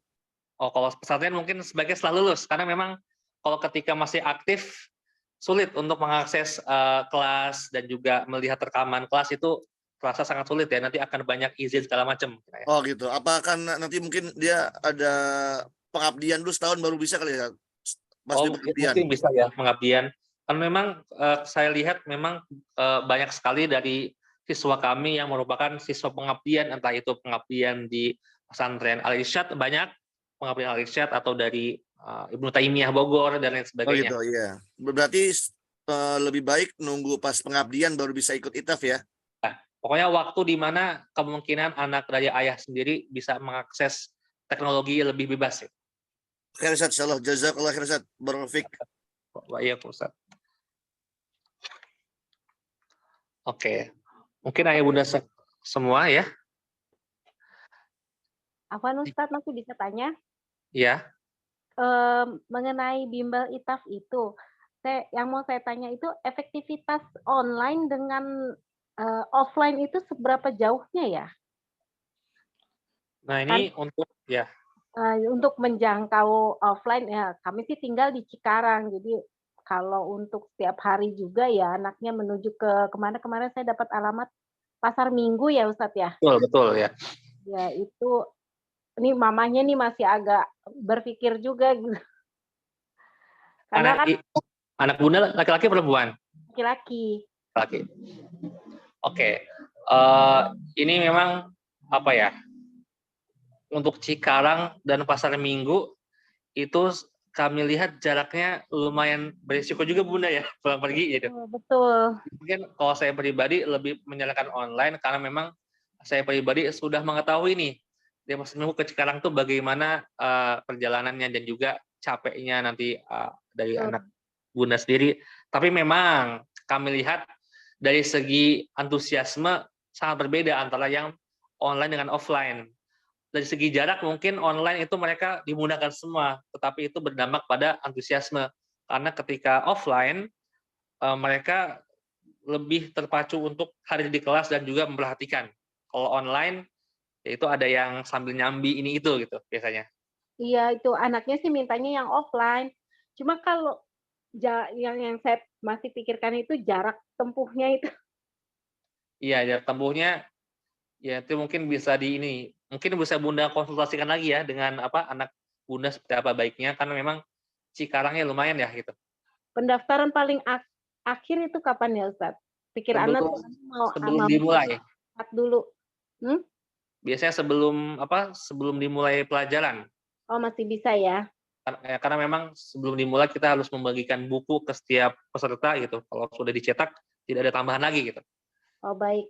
Berarti ba'da Idul Fitri masih bisa untuk survei lokasi dulu ya? Semoga bisa bunda. Soalnya kalau sudah habis jadi kita nggak tahu juga. Oh gitu, baik. Oke. Mungkin bunda yang bertanya Ustaz. Kan ya bunda. Assalamualaikum Ustaz. Waalaikumsalam bunda. Ya, saya ibunya bundanya Aditya Rizky Nanda yang masih sekarang lagi ini Ustaz, lagi pengabdian. Pengabdiannya itu kan kalau ya di Baitul Quran Purwakarta Ustaz. Oh ya. Nah, saya mau menanyakan seandainya kan anak saya mau mendaftar tuh ke tempat itaf gitu. Jadi dia ini selesai ngabdinya itu pada akhir Juni. Sedangkan saya baca tuh pembelajarannya dimulai di bulan Mei. Bagaimana tuh Ustaz? Terima kasih infonya. Oke. Untuk seperti itu, kalau anak bunda sendiri nanti ketika selesai pengabdian tinggal di mana, bunda? Tinggal di Jakarta Selatan, di Bangka 2, ya dekat dengan Pasar Minggu. Oke. Kalau seperti itu kan kita memulai pelajaran itu saya cek dulu ya jadwalnya bunda itu kurang lebih di Juni tanggal maaf bunda 2 Mei. Oh 2 Mei ya. Nah, itu berarti ada sebulan ya? Iya. Oh gitu. Mungkin nanti bisa jadi bunda plan pertamanya di online kan dulu baru di offline kan itu plan pertama gitu. Oh, nah itu yang mau saya tanyakan. Kirain saya gimana itu masalah pembayarannya itu kan beda, Ustadz. Oh ya. Nah, untuk detailnya mungkin perlu kami tanyakan dulu Bunda, karena memang seperti yang Bunda katakan betul itu beda. Jadi memang ada hitung-hitungan yang perlu kita sesuaikan. Paling itu. Ya, betul. Oke. Oke. Oke ya, kalau seperti itu ya Ustadz, terima kasih. Itu anak Ya. saya Aditya Rizky Nanda. Oh ya, sama-sama Bunda. Oke, syukron, kasiron. Ya, Ayah Bunda, jika ada yang ingin live silakan. Nah, mungkin sebelum kita tutup. Assalamualaikum Ustaz. Waalaikumsalam Bunda. Ya, saya bundanya Mutiara Nurhaliza Ustaz. Ya. Alhamdulillah Mutiara Nurhalizanya udah diterima di ITAF. Yang Bunda tanyakan, kalau dia insya Allah lulus ke Timur Tengah, harus pakai mahram Ustaz. Nah, oke. Kami izin jawab Bunda ya. Makasih Ustaz. Ya, waalaikumsalam Bunda. Untuk Timur Tengah sendiri yang mensyaratkan mahram itu hanya di Arab Saudi gitu. Jadi kalau anak Bunda ke Maroko, Tunisia, Mesir, Yaman, Yordania, itu tidak ada syarat mahram sama sekali seperti itu. Dia maksudnya mau ke Princess Naura Ustaz. Oh, kalau Naura yang kami pahami itu tidak ada syarat mahramnya di pendaftaran. Tapi kalau kita kita membahas tentang fakta gitu. Tertulis memang tidak ada syarat mahram. Tapi fakta selain yang kita temukan, mahasiswa Indonesia di sana sangat dikit, hanya 3 atau 4 orang gitu. Karena kebetulan kami kemarin baru saja mencari mahasiswi Princess Naura untuk kami wawancara, dan memang kami temukan sangat sedikit sekali mahasiswi Indonesia yang berada di Princess Naura. Oh begitu. Terima kasih banyak ya Ustadz ya. Assalamualaikum. Salam Bunda. Assalamualaikum Ustadz. Salam Bunda. Iya Ustadz, Afwan mau tanya, khawatir udah kelewat infonya. Untuk Lipia ini sudah buka pendaftaran atau belum ya Ustadz? Untuk yang IQDAT? Belum Bunda. Oh, kira-kira di bulan dan tanggal berapa Ustadz? Nah, ini dulu kami pernah membuat pendataan kapan Lipia dibuka, dan hasilnya adalah tidak pernah ada bulan-bulan pasti. Jadi memang kisarannya itu paling cepat sekali, paling cepat dibuka Maret, dan paling lambat Agustus. Itu memang kisarannya itu Bunda. Jadi untuk sekarang kami tidak bisa memastikan, dan kami pernah berusaha untuk menanyakan langsung kepada TU dari Lipia. Mereka pun tidak bisa memastikan, karena memang jalurnya seperti ini Bunda. Biasanya perintah dari Arab Saudi untuk dibuka, barulah TU di Indonesia itu cuma sekedar menjalankan saja. Jadi memang semua itu belum bisa kita prediksikan, karena memang semuanya tergantung kepada kebijakan dari Arab Saudi sendiri. Oh baik, jadi kalaupun Ananda sudah ikut, ini kan insya Allah sudah mau ikut rencana bimbel ITAF, berarti nanti info itu akan tersampaikan ya Ustadz ke Ananda yang sudah sedang ikut bimbelnya nanti ya, kira-kira seperti itu. Nanti akan kami sampaikan, dan biasanya akan kami berikan panduan belajar dan panduan pendaftaran. Untuk anak kami kan masih kelas 12 saat ini, berarti langsung bisa mendaftar kalaupun ijazahnya sudah keluar. Ijazahnya belum keluar maksudnya Bunda ya? Karena kan baru ujiannya kira-kira bulan ini ya, akhir bulan ini ya. Nah ini pesantrennya. Ini memang suka menjadi dilema di setiap pendaftaran Lipia. Karena saya pribadi sering menanyakan langsung kepada pihak yang memeriksa berkas. Kadang-kadang mereka menerima siswa yang ijazahnya masih belum diproses, kadang-kadang tidak menerima. Nah, jadi memang ini saya pribadi belum berani jawab Bunda, karena memang suka beda-beda mereka sikapnya gitu. Suka beda-beda. Kadang-kadang cukup dengan surat tanda kelulusan, kadang-kadang harus pakai ijazah dari sekolah. Tapi kami menemukan solusinya. Solusinya adalah mungkin bisa dikomunikasikan Bunda dengan sekolahnya. Sekolahnya ada ijazah pesantren tidak Bunda? Ada insya Allah. Itu biasanya, kan kalau ijazah dari pemerintah itu lama ya? Iya betul, itu dia ijazah pesantren itu bisa dikondisikan, karena memang kemarin kami menemukan ada pesantren yang sangat mengkoordinir itu. Mereka sangat membantu siswanya. Jadi ketika ada pendaftaran LIPIA dibuka, mereka sudah selesai ujian. Aslinya ijazah dibagikan bulan apa gitu, tapi karena mereka tahu ada LIPIA, jadi semua dipercepat gitu. Oh gitu, bisa ya? Ya bisa. Oh, Asalkan sekolahnya juga bisa kerjasama gitu. baik Ustaz, syukran. Waalaikumsalam. Oke. Baik, ayah bunda semua, sudah malam ya. Untuk yang ingin bertanya ada lagi? Kalau tidak ada, kami tutup saja.